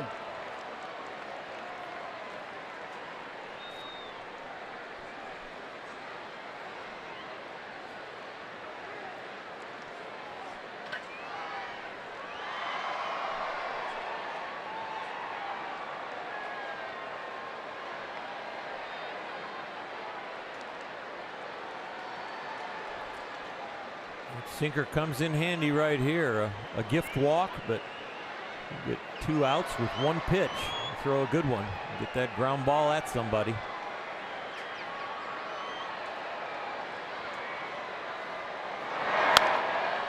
Foul 0-2.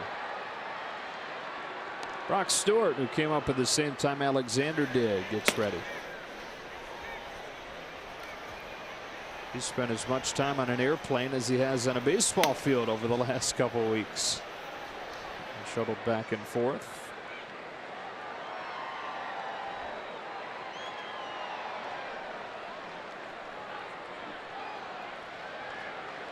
One on, one out. 0-2.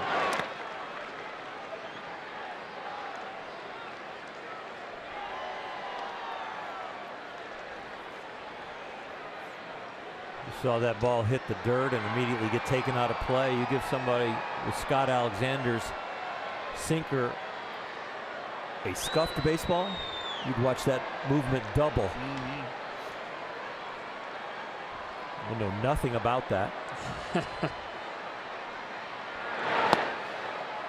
Count evens at 2-2. You're going to scuff the ball for the alumni game tomorrow? You know, I probably won't. But, you know, you never know. My pitch count starts to get up there. Right. I mean, you'd be using the pine tar and the hairspray and the hair gel. All the natural products. No, Right. no foreign substances. No.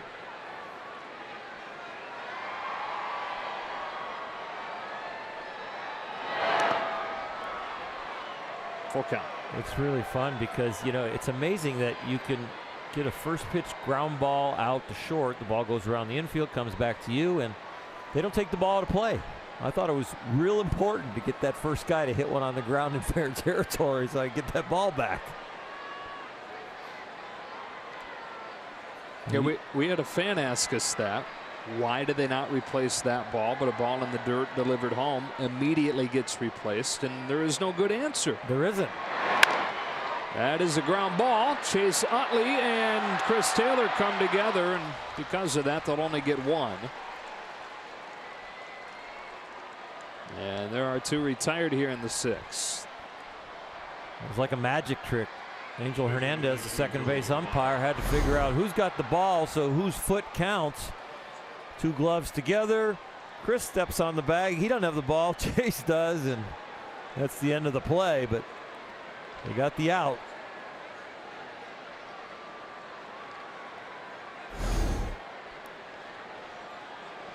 He gets Votto to the plate with two gone. Hitting a walk for him tonight. Watches a breaking pitch miss away.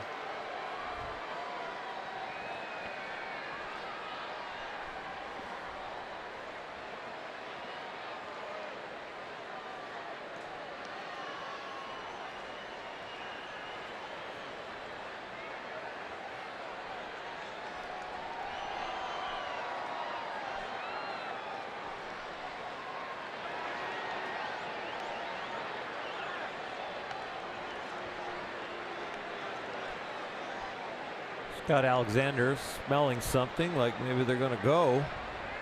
Joey Votto actually stepped out of the box and asked Billy Hatcher down there at third base to review the signs.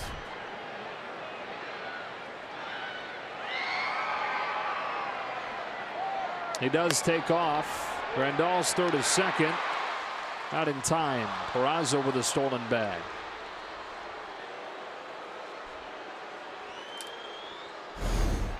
Some hitters want to know if you're going, other hitters don't care. Joey Votto, one that wants to know and thought he saw something to pitch before. Alexander picked off, but they didn't take the steal off. The green light was still on.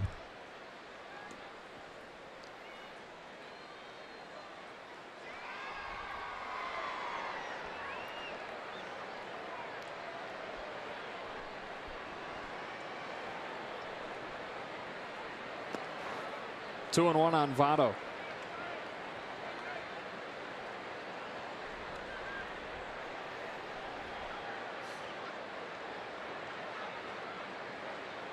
He was hitting his walk tonight. He's been on base in 24 of his last 25 games. Pretty similar to the last 2 years where he's got off to slow starts and then gotten back to the guy that's been one of the best hitters in the game the last decade.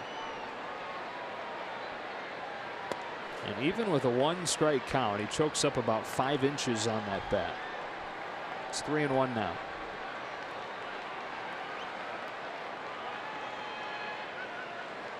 He's got to be one of the more intimidating guys to face in baseball at this point for a pitcher, doesn't he?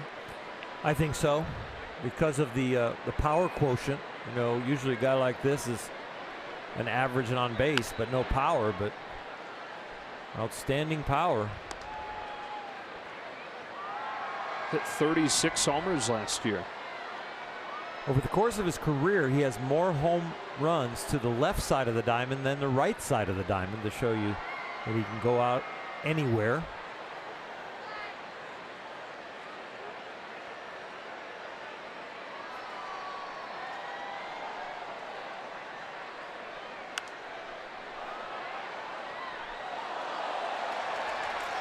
He did not like the swing where he fouled it off for strike 2. That one he appeared to be okay with, nodding his head.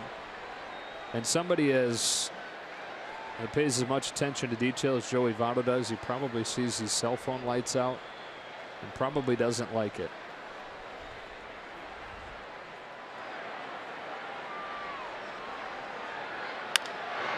Bounces one over Alexander to Taylor it short. That ends the inning. To the bottom of the 6th we go. The Dodgers down 5-1.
Brought to you by Carl's Jr.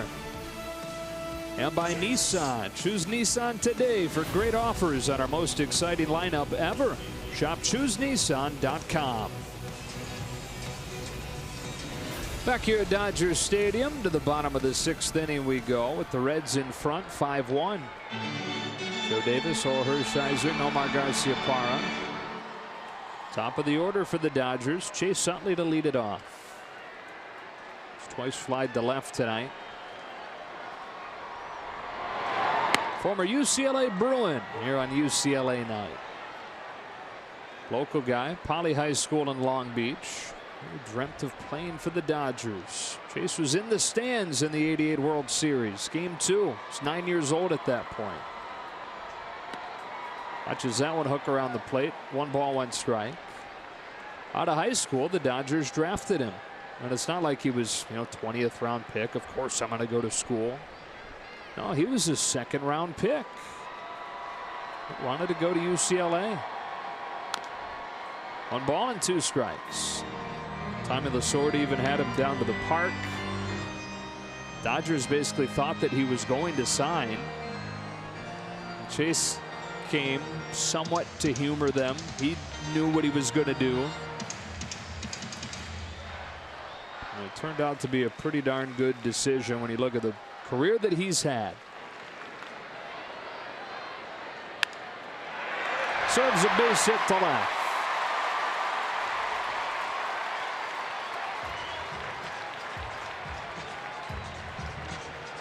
That's a nice piece of hitting to beat the shift.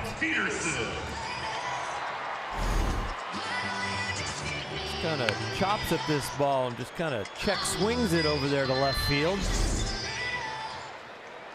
Flores was well off the line. He went from being a 2nd round pick out of high school to a 1st round pick out of college to the Phillies in 2000.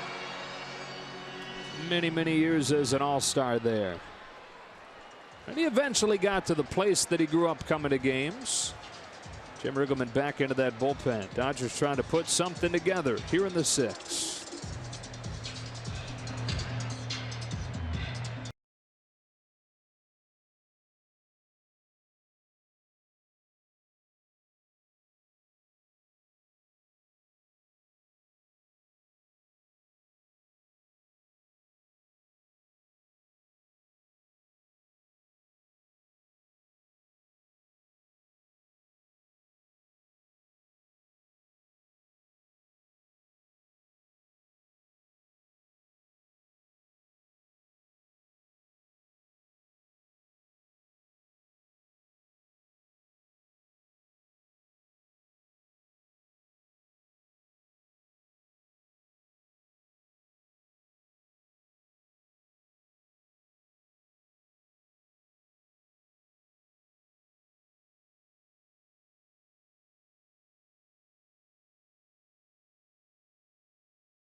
Mexico as Walker Buehler leads the team to its first combined no-hitter.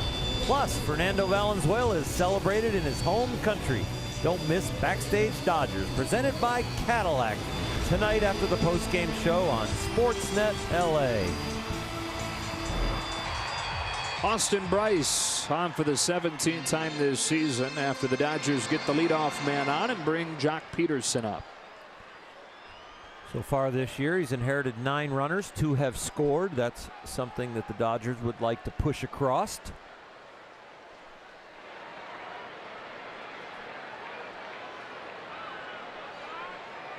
Peterson 0 for 2 tonight. Takes strike 1. And below 190 over his last 12 games. We're getting some more playing time as a result of the trickle down from the Seager injury, with Chris Taylor vacating center.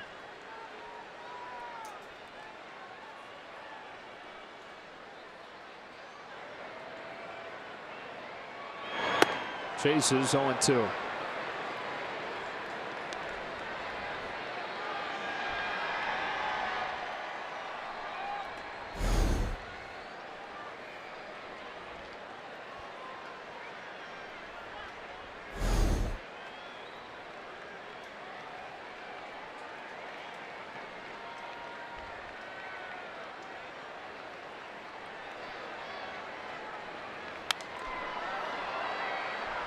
Got one a little lower right there, almost got to. The first one, you would say he definitely chased. That one was more of a hitter attacking.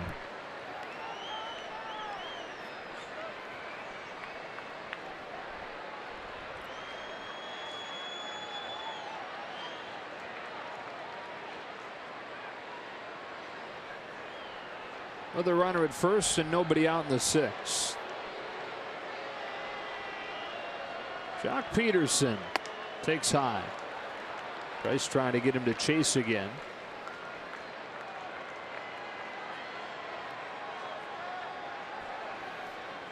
Wide open over there at third base with 2 strikes. You want to stay back, read it as a strike or a ball, and then take that same kind of swing that Chase Utley did to get on.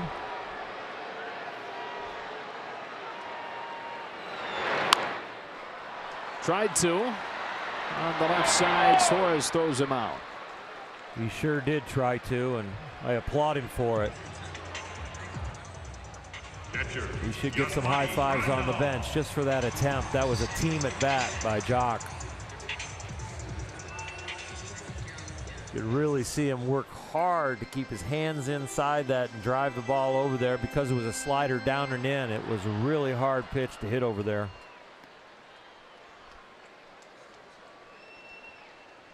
Up to second goes Utley. Up to the plate comes Grandal. We've seen Brice a few times and gotten 2 hits in those 3 tries.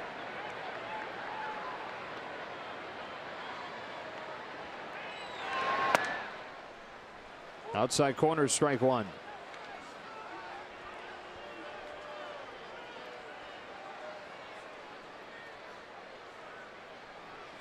Now Smiley facing the team that drafted him. 12th overall pick in 2010 of the Reds out of Miami. Traded to San Diego and traded to the Dodgers, of course, for Matt Kemp, who waits on deck here. 0-2.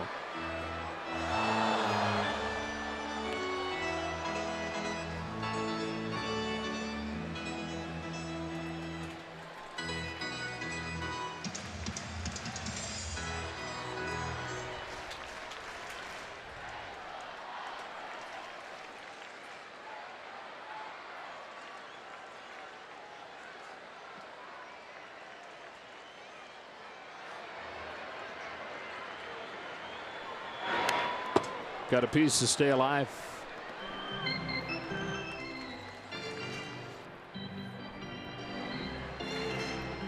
Austin Brice, believe it or not, is the first major leaguer born in Hong Kong. His father worked in construction. He's only spent a short period of time over there. Grew up in North Carolina. Home with another 0-2 to Yasmani Grandal. And he went around. So Grandal the second out. Grandal continues to plead his case. As Matt Kemp comes up. He's been part of our Dodgers spotlight with Nomar tonight. Back to you, Nomar. Well, we know Matt Kemp is having a great year for the Dodgers right now, and here he is. He's coming in a situation where you have a man in scoring position. This is where you know your team is struggling. They know your team is struggling. So, and you're the guy who's actually been swinging the bat the best. Where you early on, you want to see if they want to challenge you. So you really just kind of, you talked about keyhole in there, Oral, before. Yeah, you're looking for that one pitch that you know you can drive to see if they're going to pitch to you early in this at bat.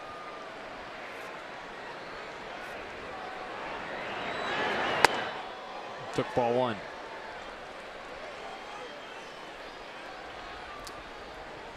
And the same thing right now. At 1-0, that's when you, now that hole gets actually just a little bit smaller, you're going, all right, if they want to stay away, you'll give them away. But maybe something in the middle half, something that you know you can drive in the gap. Took in the dirt. He's at 2-0.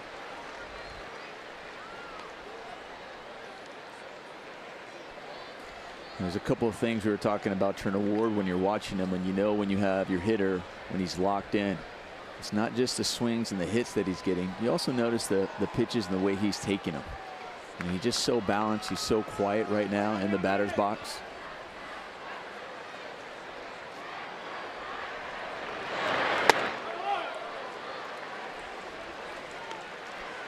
And I'll tell you right now, Dave Roberts is, we need runs. You're a best hitter. It's 3-0. You're a veteran. I trust you. You have the green light. If you get it, you get to swing. Could cut the lead in half if he connects with one. Here it comes. Took a strike. 3-1. You don't blame Bryce for being careful with him, with as hot as Kemp has been and with as cold as Bellinger's been waiting on deck.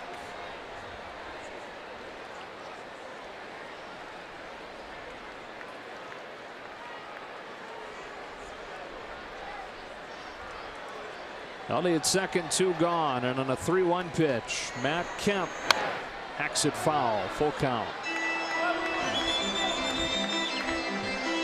As a hitter, you go 3-0. All right, he took it. It actually started on the outer half. It came in, and then you're going, all right, 3-1 now. He might challenge me, and he actually made a good pitcher's pitch. That was on the outer half. Now you're also just thinking in the back of your mind, he has an open base. So you're wondering, like, is he going to give me a pitch I can drive? Let's see. On a 3-2. Strike 3 called at the knees to the outside corner. He battles back from 3-0 to strike out Kemp, and the Dodgers leave Utley at second.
Thrown out of this game by home plate umpire Alan Porter. Dave Roberts continues the discussion with Porter after the strike 3 called to finish the 6th. That was an absolutely perfect pitch. I can understand why Matt is upset, because I'm sure that ball seems away to him, but it just comes back and barely nicks the strike zone. The pitches prior to this were kind of running up and in on Matt, and then all of a sudden they lace one on the outside corner that's absolutely perfect. There's some frustration in the whole Dodger dugout, but it crescendoed right there in that at bat with Matt Kemp. And then the ejection came when the discussion continued with Matt on the bench. Brock Stewart comes in to pitch. Scooter Gennett to the plate with the Reds in front 5-1 here in the 7th. He delivers strike 1. The 3rd game for Brock in the majors this year. Back and forth between here and Oklahoma City. Off of the hands, foul. And the replacement in left for Kemp is Kike Hernandez. A little card that he just put back in his back pocket. That's all the defensive positioning. Not only for the hitter, but for the hitter with the pitcher combination.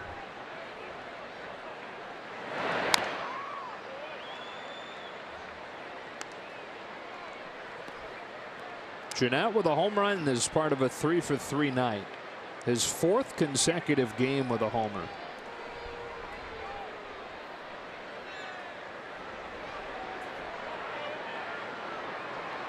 Stewart fires 0-2.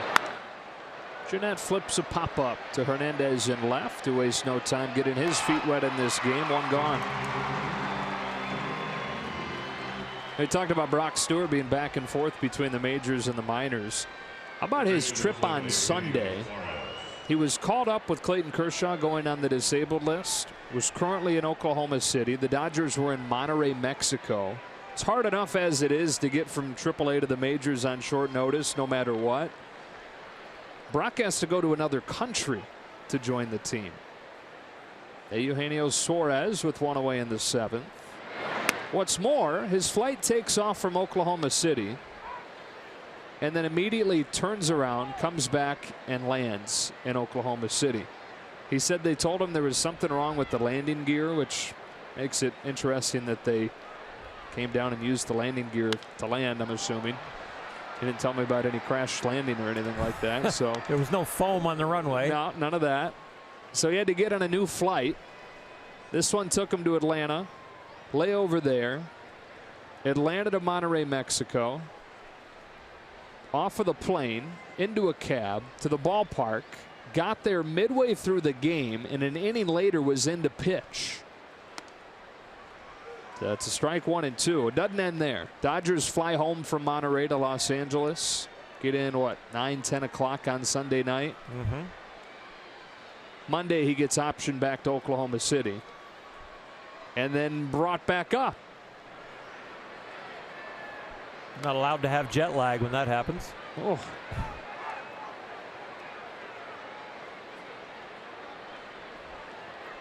He's got the right personality to be able to handle that, though. Very steady, very even keeled. Pitches 2-2. Suarez pulls a sharp one hopper to Chase Utley, who's playing on the left side of the infield. 2 gone. In early work today, Chase Utley was taking ground balls at shortstop, so he knew that he'd be on that side of the infield sooner or later tonight.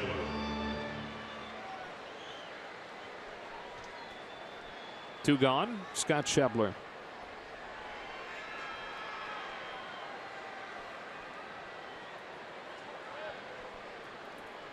Schebler is from Iowa originally, where he grew up a big St. Louis Cardinals fan. His big league debut, which was for the Dodgers, came against the Cardinals. And on the very first pitch that he saw, he hit a single against their now ace Carlos Martinez.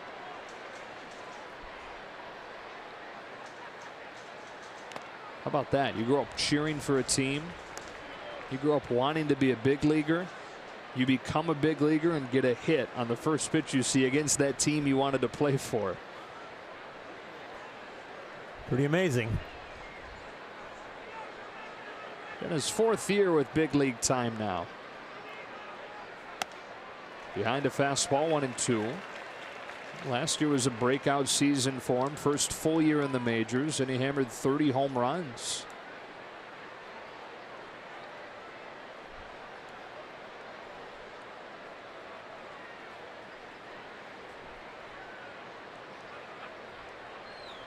Stewart works quickly through the order in the 7th. Stretch time at Dodger Stadium on a Friday night, looking for a comeback, down 5-1.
Coming up, take a look at the top tier play of the game, brought to you by Arco. Let's go before the game with the way this one is gone. This is Don Drysdale's daughter, Drew Drysdale, on UCLA night. She's a history student at UCLA, and she's also a musical artist. She has an album that is out and sung the national anthem before the game tonight.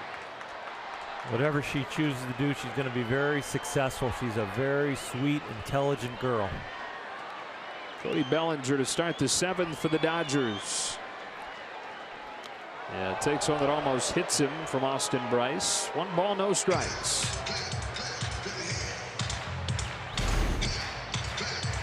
Skip rope. And he did. Save those puppies.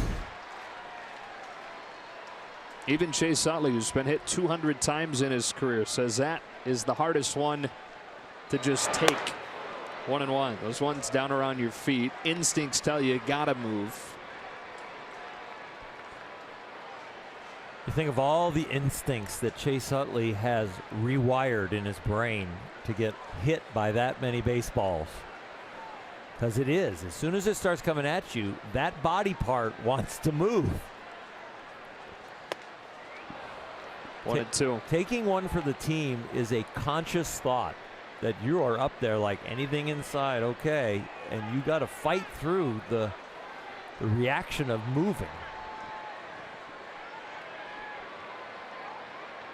Our guest in the 3rd inning, Mickey Hatcher, would sprint down to first base when he got hit. Bellinger down on strikes for the 7th time in his last 12 ABs. And he'll come out of it, but right now it's a low point for Cody Bellinger.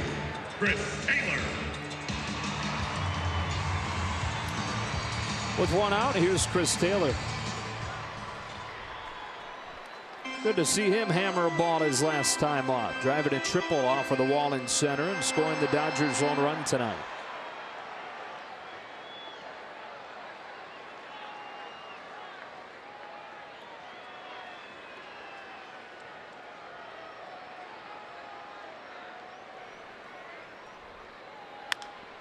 Chops the first one foul.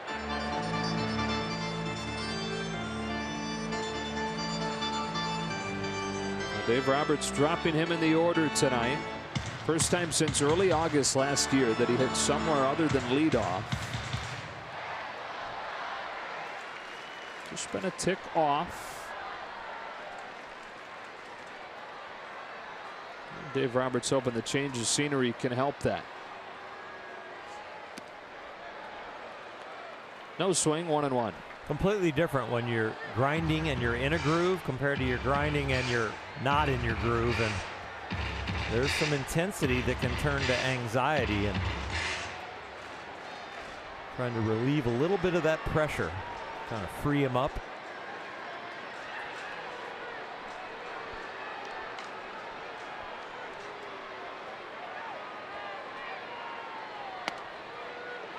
That one spins over the inside corner, 1-2.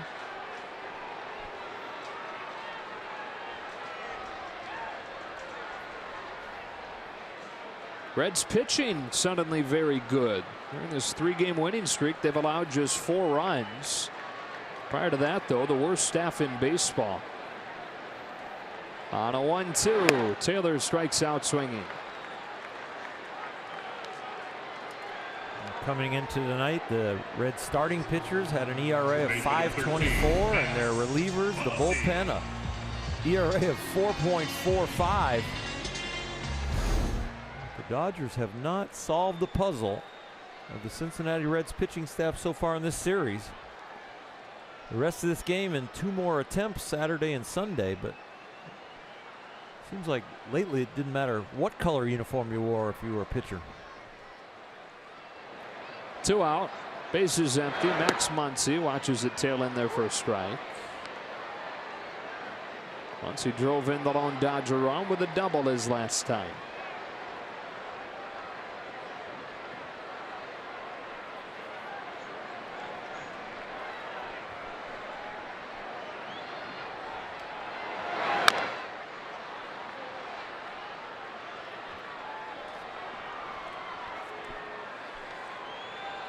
I mentioned the 2 more chances for the Dodgers this weekend. Homer Bailey tomorrow.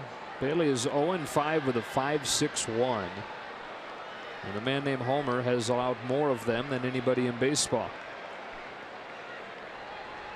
Ross Stripling counters for the Dodgers. And then Sunday, Rich Hill against Luis Castillo. Castillo, a young guy who they have high hopes for in the future, but right now carries an ERA of 6.5.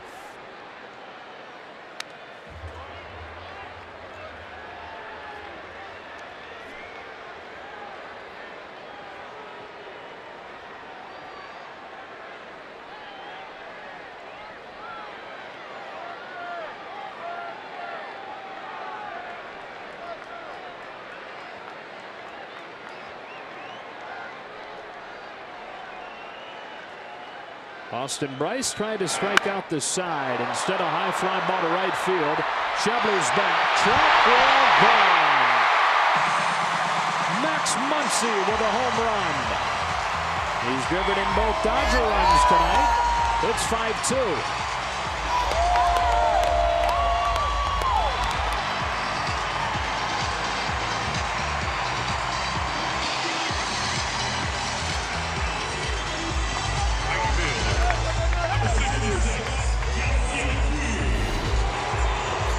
Up a little bit in the area where Kirk Gibson's commemorative seats are. And Muncy makes kind of that kind of swing, kind of breaks it down to stay on it. It's a slider from a righty, and one hands it out of here. Kind of appropriate with Alumni Weekend and celebration of the '88 World Championship team. So Muncy with his 3rd as a Dodger. And instead of a 1-2-3 inning for Bryce, he's going to get pulled after this Muncy home run. The Dodgers within 3. Let you know what the change is after this.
The 5-2 game and a couple of changes as part of this double switch. Jesse Winker has slid over to right field as Adam Duvall is coming in left. And Duvall set to bat second in the 8th inning. The new pitcher is a good one. The hulking Amir Garrett at 6'5". This guy used to play basketball at St. John's at a very high level, and so still very raw as a pitcher, but has really come on this season for Cincinnati. Does he remind you of anyone? It's another guy that looks like Chapman. His legs are about 3/4 of his body, and he can bring it up there at about 95, 96 miles an hour. 6'5", 300. Really struggled last year as the Reds gave him his first taste in the majors with an ERA of 7.39, mostly as a starter. And they think that's where he'll be long term. But for now, he's thriving in the pen. With 2 out in the 7th, he goes to work against Puig. And all those body parts coming at Puig with a strike. It's a pretty quick arm at the end. Curls up in the delivery. Looks like knees and elbows coming at you, but then when he lets it go, SEL having a little bit of a word there on that called strike. Dave Roberts coming out.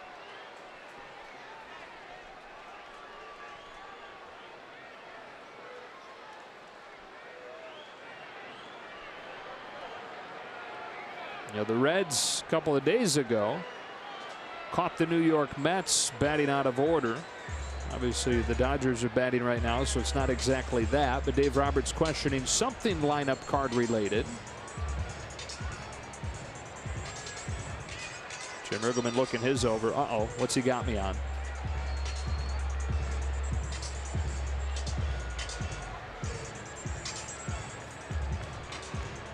Notice Dave let a pitch be thrown before he called the attention to whatever he's brought up. Which would lead you to believe it's related to Amir Garrett. It's got to be Garrett or Duvall who just came in. Whatever's happening, Bob Guerin is part of it. That is for sure.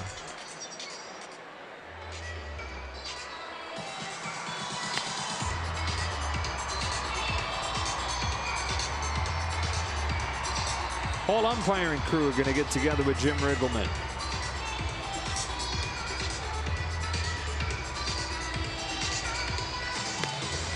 And they're comparing their lineup sheets that were handed out during the pregame official lineup card exchange.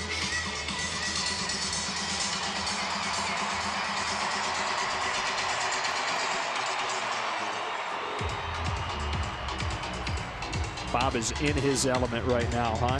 Oh, he is so good at this. And it could be the simplest of things, but when it's very deep and subtle, he is on it also.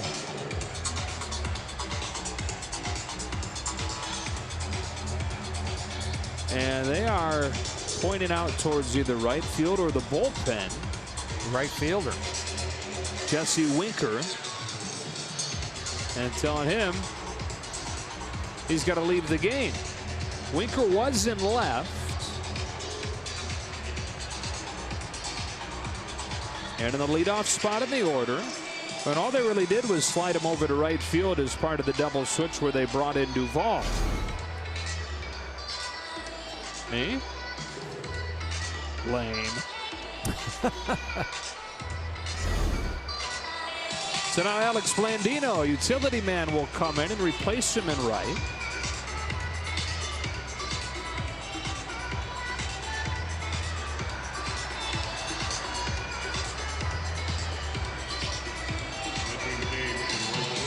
Well, at the very least, they scratch off an option off of the bench for Jim Riggleman here.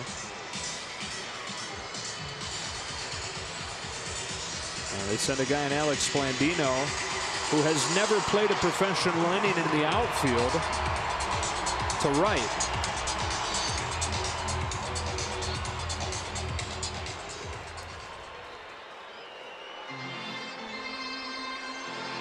Okay, no balls, 1 strike on Puig.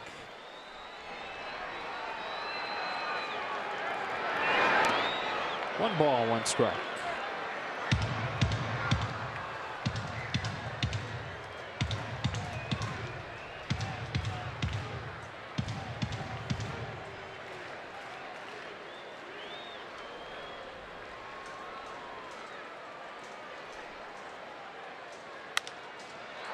Bouncing ball up the middle. Behind the back, Peraza twirls and throws to get him. Yeah, and that does it for the Dodgers in the 7th. They get 1 in the Muncy home run.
Eighth inning. Before we do, we check into the studio for a preview of Access Sportsnet Dodgers presented by your Southern California Ford dealers. Joe, it seems like a broken record. We keep saying the Dodgers have to find some sort of way to get things done. Hoping for a big Dodger comeback. Believe it. Believe it. All right, guys, we'll see what happens. Hopefully they can come back in this one. Okay, Alana. 5-2. Tucker Barnhart takes ball 1 from Brock Stewart. Jock Peterson and Kike Hernandez have just switched places. Kike now in center, Jock in left. 2-0 on Barnhart. Best guesses as to what might have been challenged there? I'd be guessing, unless they explain that there should have been a double switch and the guy didn't switch out. Or maybe Riggleman just accidentally said the wrong guy. Possibly. That's what. Didn't that happen with Paul Molitor last year? Here, and it didn't lead to like a 10-minute delay. Yeah, and Paul Molitor got mad at Bob Guerin for pointing it out. It's like, hey, we wear the Dodger uniform. If there's a mistake and it can help us and hurt you, that's our role. 4-pitch walk for Barnhart to open this 8th inning. And it seems inconsequential, but if the Dodgers are able to get back even in this game and it happened to go long and they're a bench player short, you never know. Duvall's first at bat of the night. He came in as part of that double or triple switch or whatever wound up being. Pulls the first one he sees foul.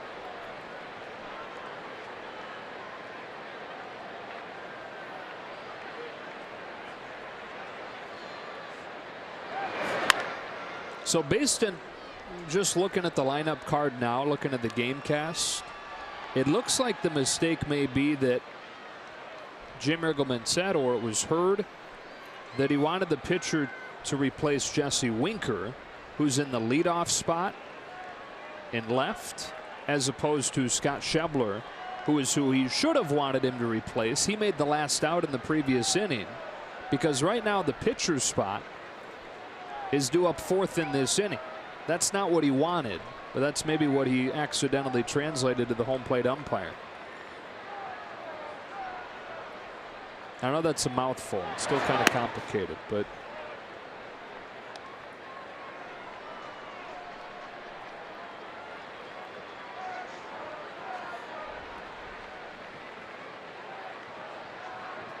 so what he wanted to say is, my pitcher will replace the right fielder, Schebler. But instead, he wound up replacing the left fielder, Winkler, when he thought he was moving Winkler from left to right. It's a swing and a miss, and Duvall's the first out of the inning.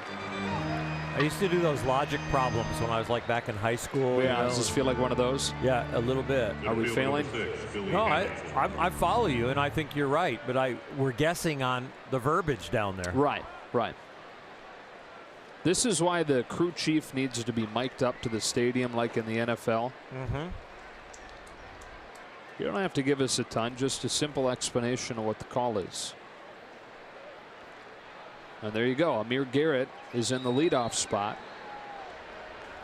which is replacing the left fielder Jesse Winker, instead of in the 6th spot, which is where you would figure Jim Riggleman would want him, replacing Scott Schebler.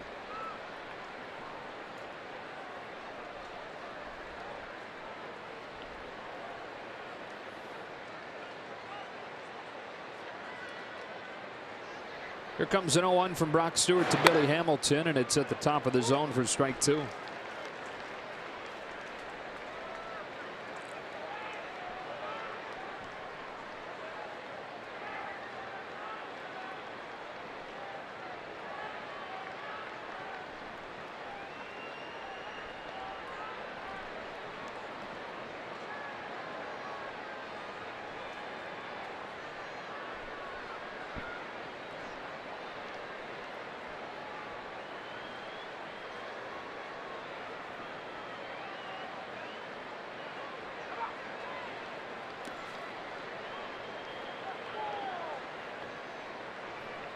Brock Stewart came on for the 7th, worked a scoreless inning.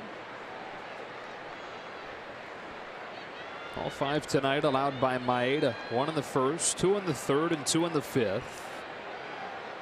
Dodgers getting single runs in the 5th and in the 7th. Now, while the Reds pitching staff as a whole has not been very good this year, some of the arms at the back end are good. We're facing one of them now in Amir Garrett. And we'll continue to face him in the bottom of the 8th.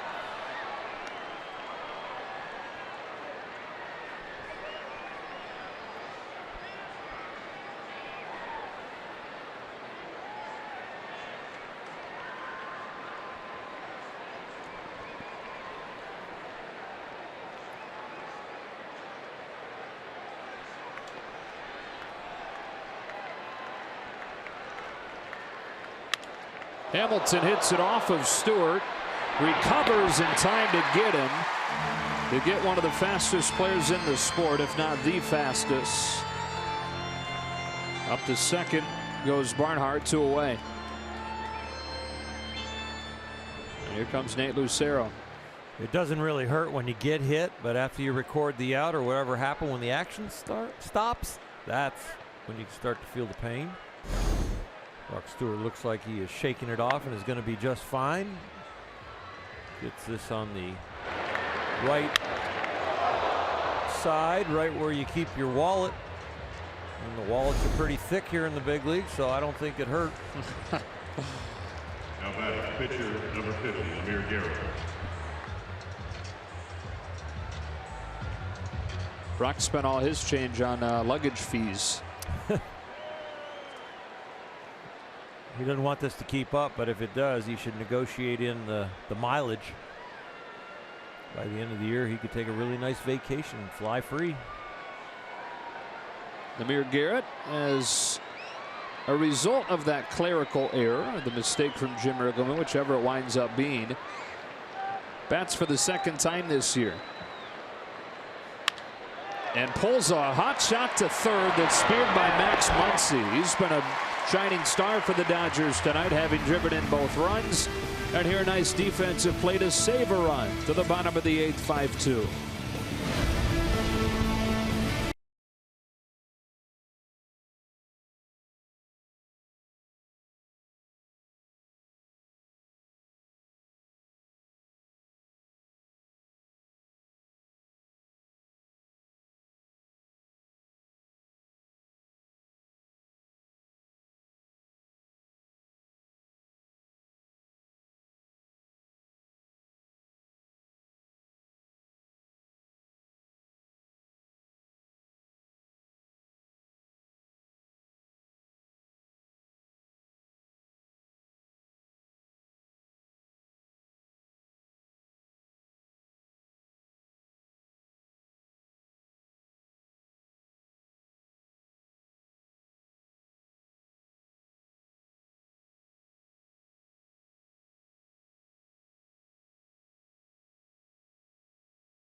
And we've got 2 more left with these red legs, Saturday and Sunday. Tomorrow at 4 o'clock is going to be the alumni game, and then the game starts at 6:10. And then a day off, and we head off to Miami. The Dodgers will fly on that Monday in the morning, get into Miami in time for some dinner, and then hopefully wake up in Miami and be ready to beat the Marlins. Dancing our way to the bottom of the 8th with the Dodgers down 5-2, and Amir Garrett back out there for his second inning of work. Dodgers sending 9-1-2 to the plate. It'll be Kike Hernandez to lead the inning off against Garrett. Yeah, on that road trip, expected to get Justin Turner and Logan Forsythe back. Forsythe opening up his rehab stint tonight, and Turner headed off to do so again, or do so as well soon. Yeah, both guys with no setbacks and feeling really good that they will be ready to go.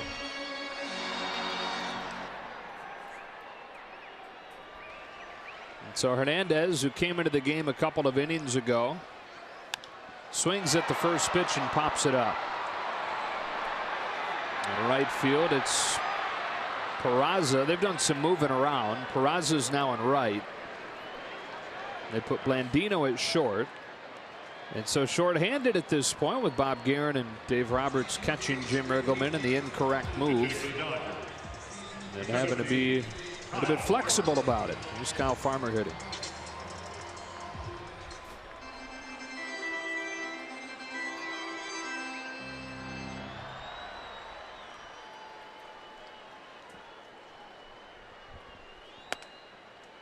Strike one.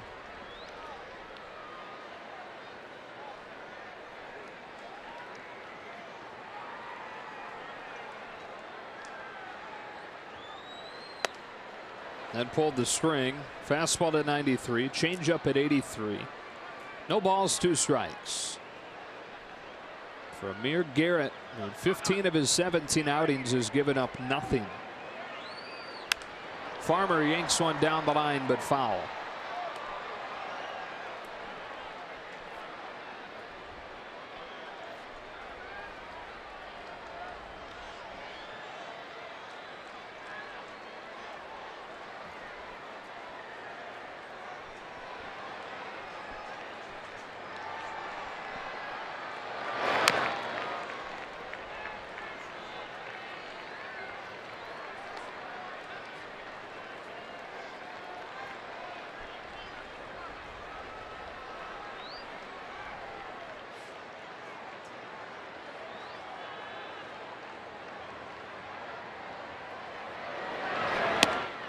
Ball one.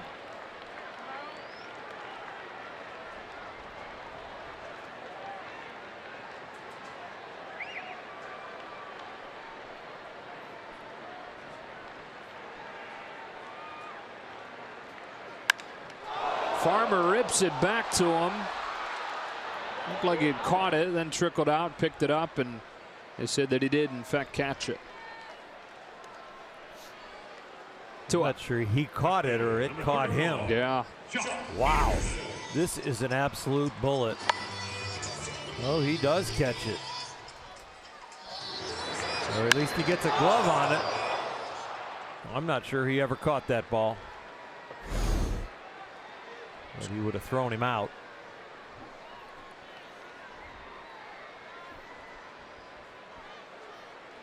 Jock Peterson.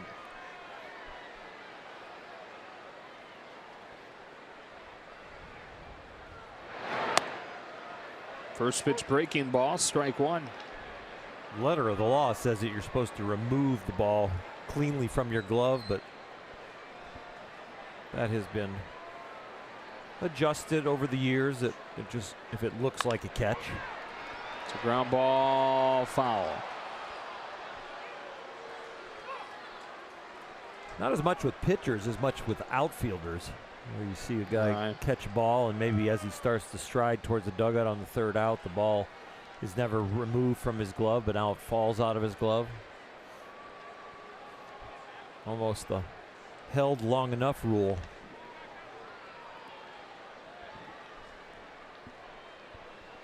Catch rule in the NFL. It's like that, right? Did he cross the goal line before it came out?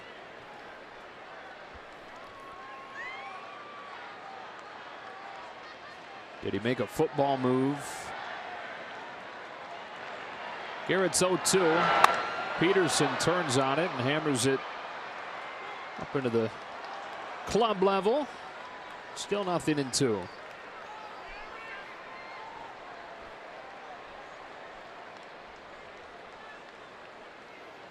(5-2) Reds out hitting the Dodgers 9-5 in this game. Opposite from last night, all their scoring came early.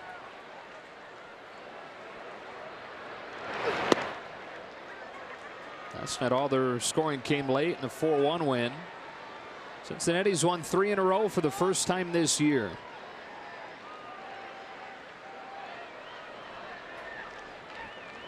Amir Garrett to Jock Peterson. 1-2 and a pop fly behind the left side of the infield. Blandino with the catch, and the Dodgers down in order in the 8th.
The Dodgers close out the series with the Reds. The first 40,000 fans in attendance will receive a Mother's Day cosmetic bag, compliments of Cedar Sinai. Visit Dodgers.com/promotions. A few changes for you. Kyle Farmer, after pinch hitting, comes in and plays third. Kike Hernandez is now at second, and Max Muncy goes from third to left. He's played 4 innings out there so far this season. He'll log a few more here. Things put in motion when Matt Kemp was ejected earlier. 5-2 Reds, 9th inning. Brock Stewart for a 3rd inning of work against Jose Peraza. He turns on the first pitch that he sees and rolls it foul.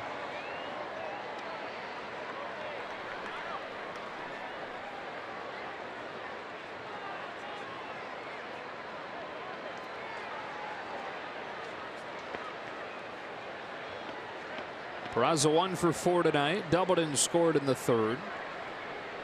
The 24-year-old from Venezuela takes inside 1-1. Looking ahead to the bottom of the 9th inning, Dodgers will bring up Grandal. And then a pinch hitter in Bellinger.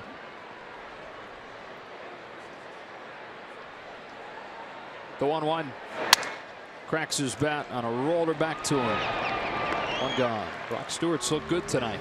He sure has. The whole Dodger bullpen, we've talked about it, in comeback to temps. The bullpen has to hold them down, not let them expand the lead, and they've done that job tonight. 3 2/3 innings pitched, no runs, no hits, only a couple of walks.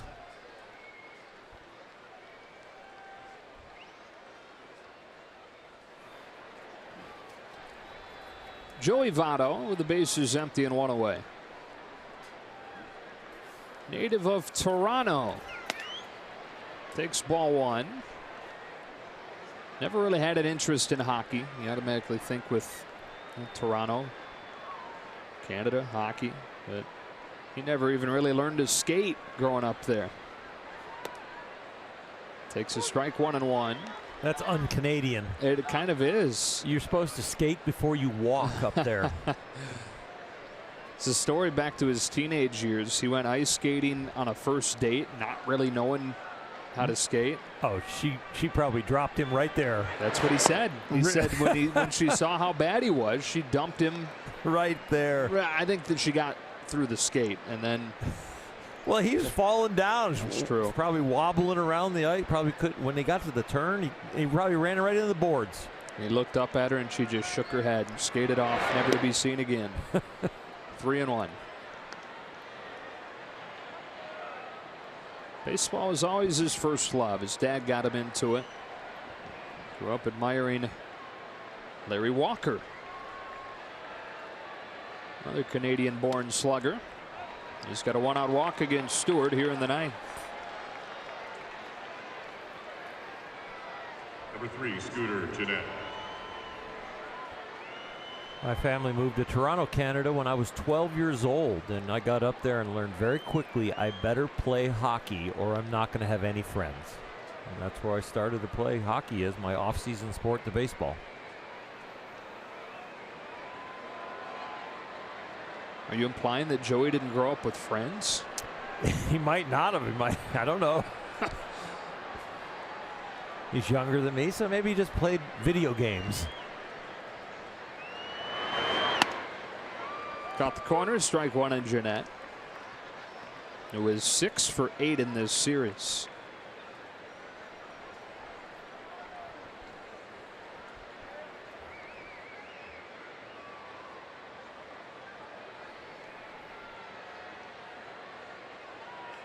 Jeanette just 5'10", 180 pounds. Always been one of the smallest guys.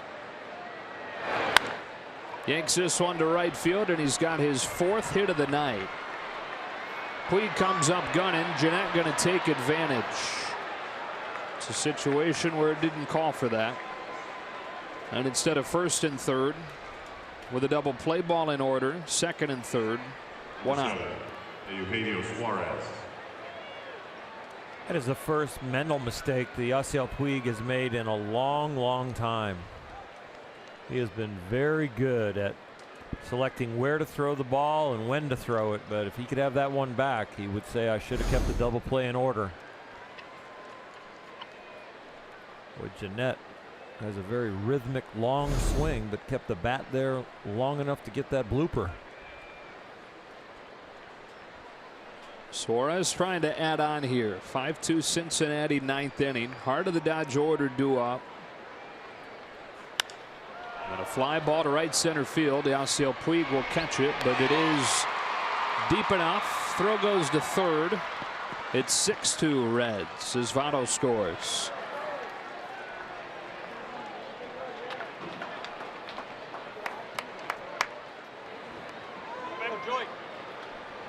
Shortstop number 2, Alex Blandino.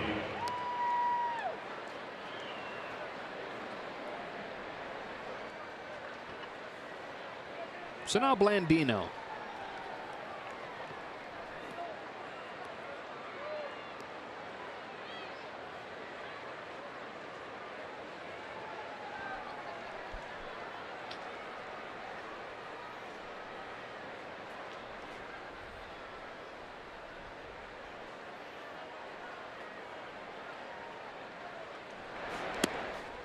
One ball, no strikes.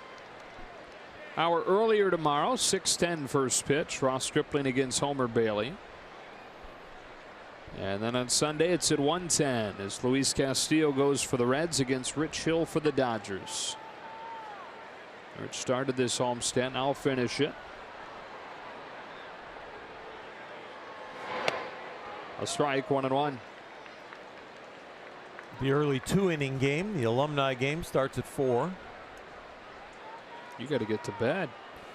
You know, got to eat pasta and chicken tonight instead of my normal. Right.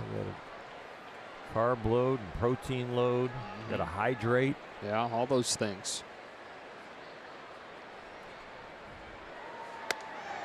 1-2. File your fingernails. Yep, I got a lot of stuff to do, Joe. I really just can't go over the whole plan with you. I understand. You don't want to talk about your routine. I get it. I'm not giving away any secrets. Iron the Coogee. Yeah, steam that out, and I got to get to the hardware store. I haven't bought any sandpaper in a while. Touche. I know you're not lacking for hair gel. No, I've got hair gel, so I can pour a cup of water over my head, let the hair gel run down my neck. That could create a little stickum if you need it.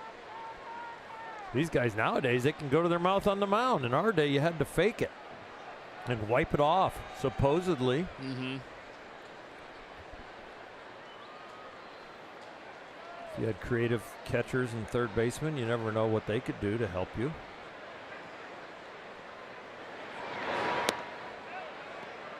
I never asked for any help, but I never declined.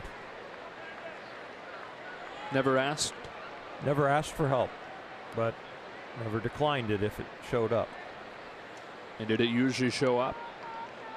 If Tim Wallach was the third baseman, if I've got some names that would try and help you get out of a jam, all of a sudden you realize, why'd that ball go left? It's supposed to go right.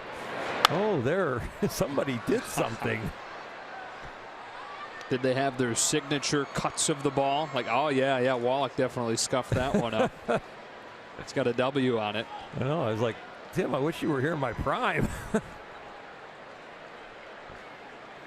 No, if the ball had a little mar on it, I would throw it away after a 2-0 count if I couldn't control it. It's like, I need a new ball. This ball is not working.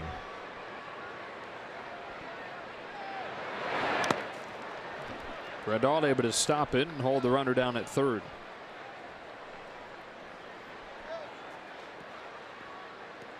Preacher Rowe, great Dodger pitcher, late 1940s, early 1950s, was a spitballer towards the end of his career. And what he was most famous for was hiding the fact that he was doctoring the ball. And anytime the umpire would ask him, give me that baseball, he would roll it through the grass to the umpire to dry it off. And if they asked his catcher, Roy Campanella, Roy would lay it down in the dirt and kind of accidentally step on it and kick it a little bit and then pick it back up and hand it to the ump. Blandino gets hit with a 3-2. And the inning kept alive for Barnhart.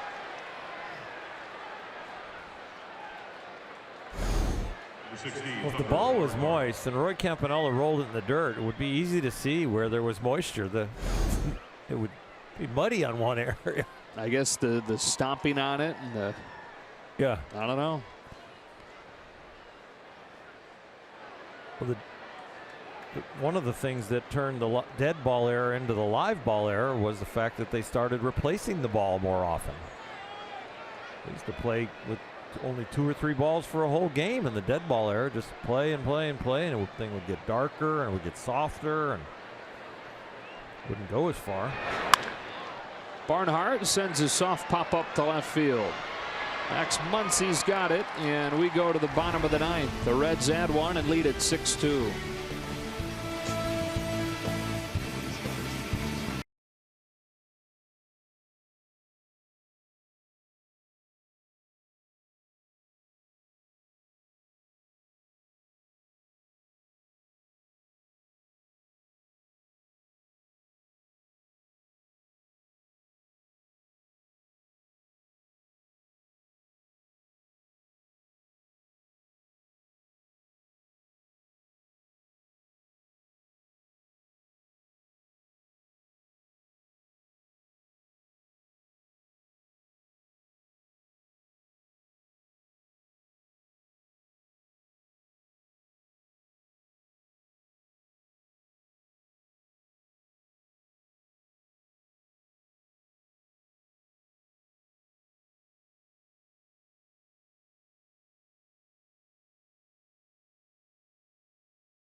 Lead after the Reds get him 1 in the top of the 9th. And trying to get Cincinnati its 4th consecutive win. This has been tough to wade through. Reds capture this one, and the Dodgers are looking for a split in a home series where their home record is not up to what they thought it could be at the start of this year. Split with the Diamondbacks. And if this goes the way the Reds want it to go, they'll be looking to split with the Reds with a win tomorrow and a win Sunday.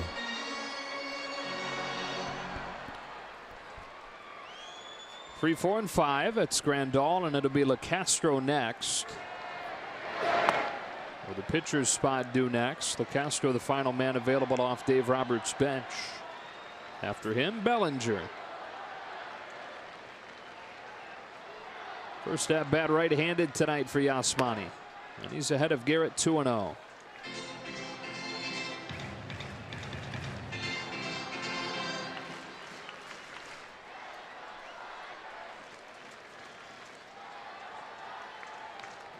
Dodger catcher looking for his first hit of the series. As a team tonight, they have 5 hits. Muncy with the 2 that brought in runs. A double in the 5th, a solo shot in the 7th.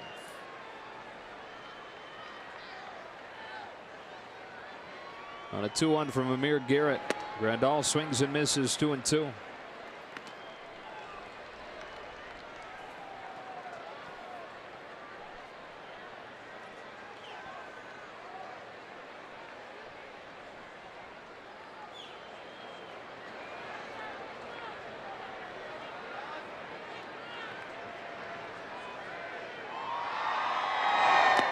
Full count.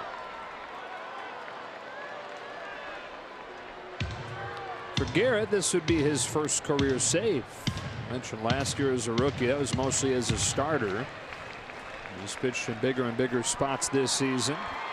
Raisel Iglesias used back-to-back nights, likely unavailable tonight. Grandal opening the 9th and taking ball 4. It's a start.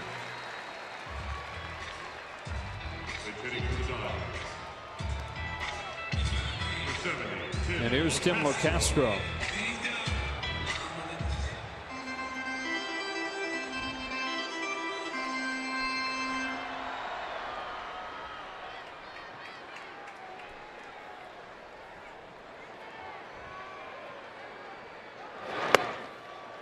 Caught up during the road trip, collected his first hits in the majors in Monterey.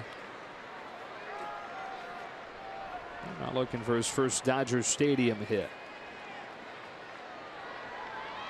On a 1-0 from Garrett. It's a bouncing ball to short. Blandino will go to second for one. Locastro easily beats it out with his speed. A fielder's choice, one away. First baseman, number 35, Cody Bellinger.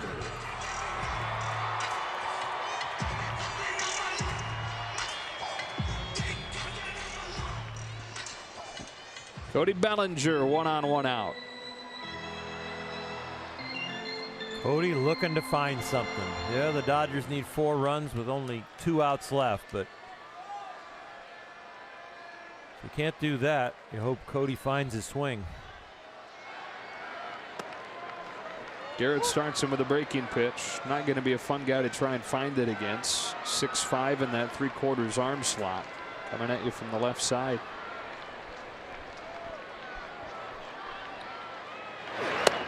Strike 2.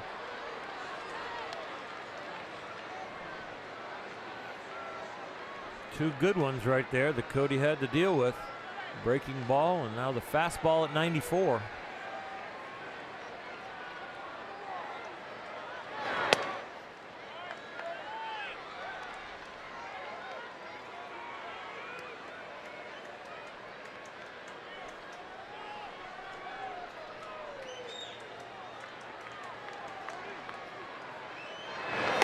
It hits him.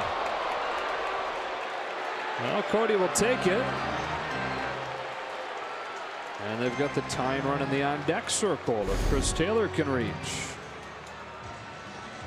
Number 3, Chris. Like it either slipped out and it was a breaking ball. I don't think he would try and throw him a straight changeup.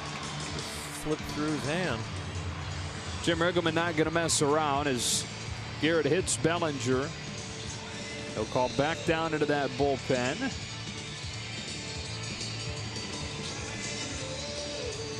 And a 6-2 game in the 9th. Riggleman makes a change. Dodgers trying to make some noise down to their final 2 outs.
Does come into the game. This is his 3rd consecutive day pitching. 19 pitches on Wednesday. 23 pitches last night. And here he is trying to get the final 2 outs of this one for Jim Riggleman and the Reds. We'll see with all that work if the fastball gets up to around his average, which is 95 miles an hour. Also has the slider and the changeup. And suddenly, how big does that Cincinnati insurance run in the top of this inning loom? Instead of Chris Taylor representing the tie and run, he's trying to bridge it to Muncy, who would. Pops the first pitch foul. Dodgers trying to start the Friday night fireworks show a little early here. That's what they're going to need to get this game tied.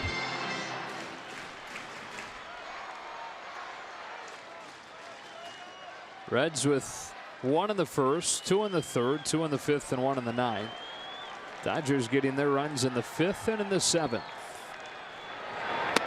Taylor takes a low strike, 0-2.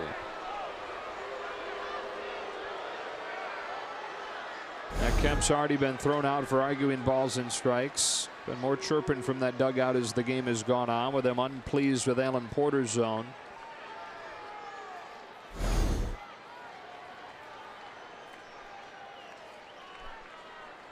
And now Taylor trying to battle from behind. Here's Iglesias with an 0-2. Strike 3.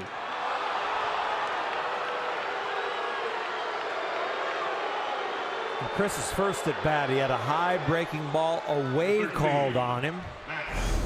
That was with a man on third and less than 2 outs, and now the up and in breaking ball catches that corner.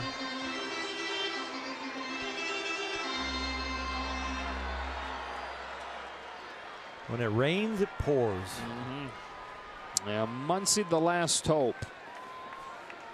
What a great night for him. Solo shot and an RBI double.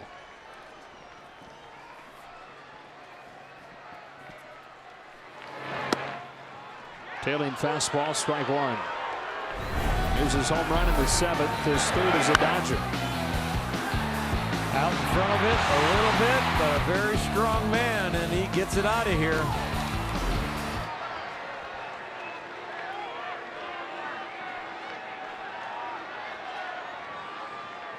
Giving the Dodgers some much needed production from the third base spot.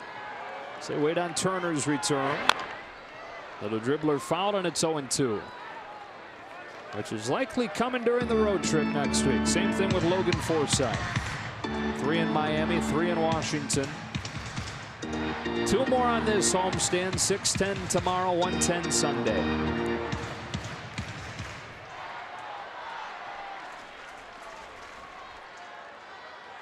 Matt Harvey very good tonight. 4 shutout innings in his Cincinnati Reds debut.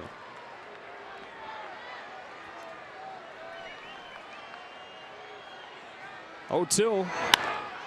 A pop-up down the line to left. Duvall coming on and makes a sliding catch to finish the Dodgers.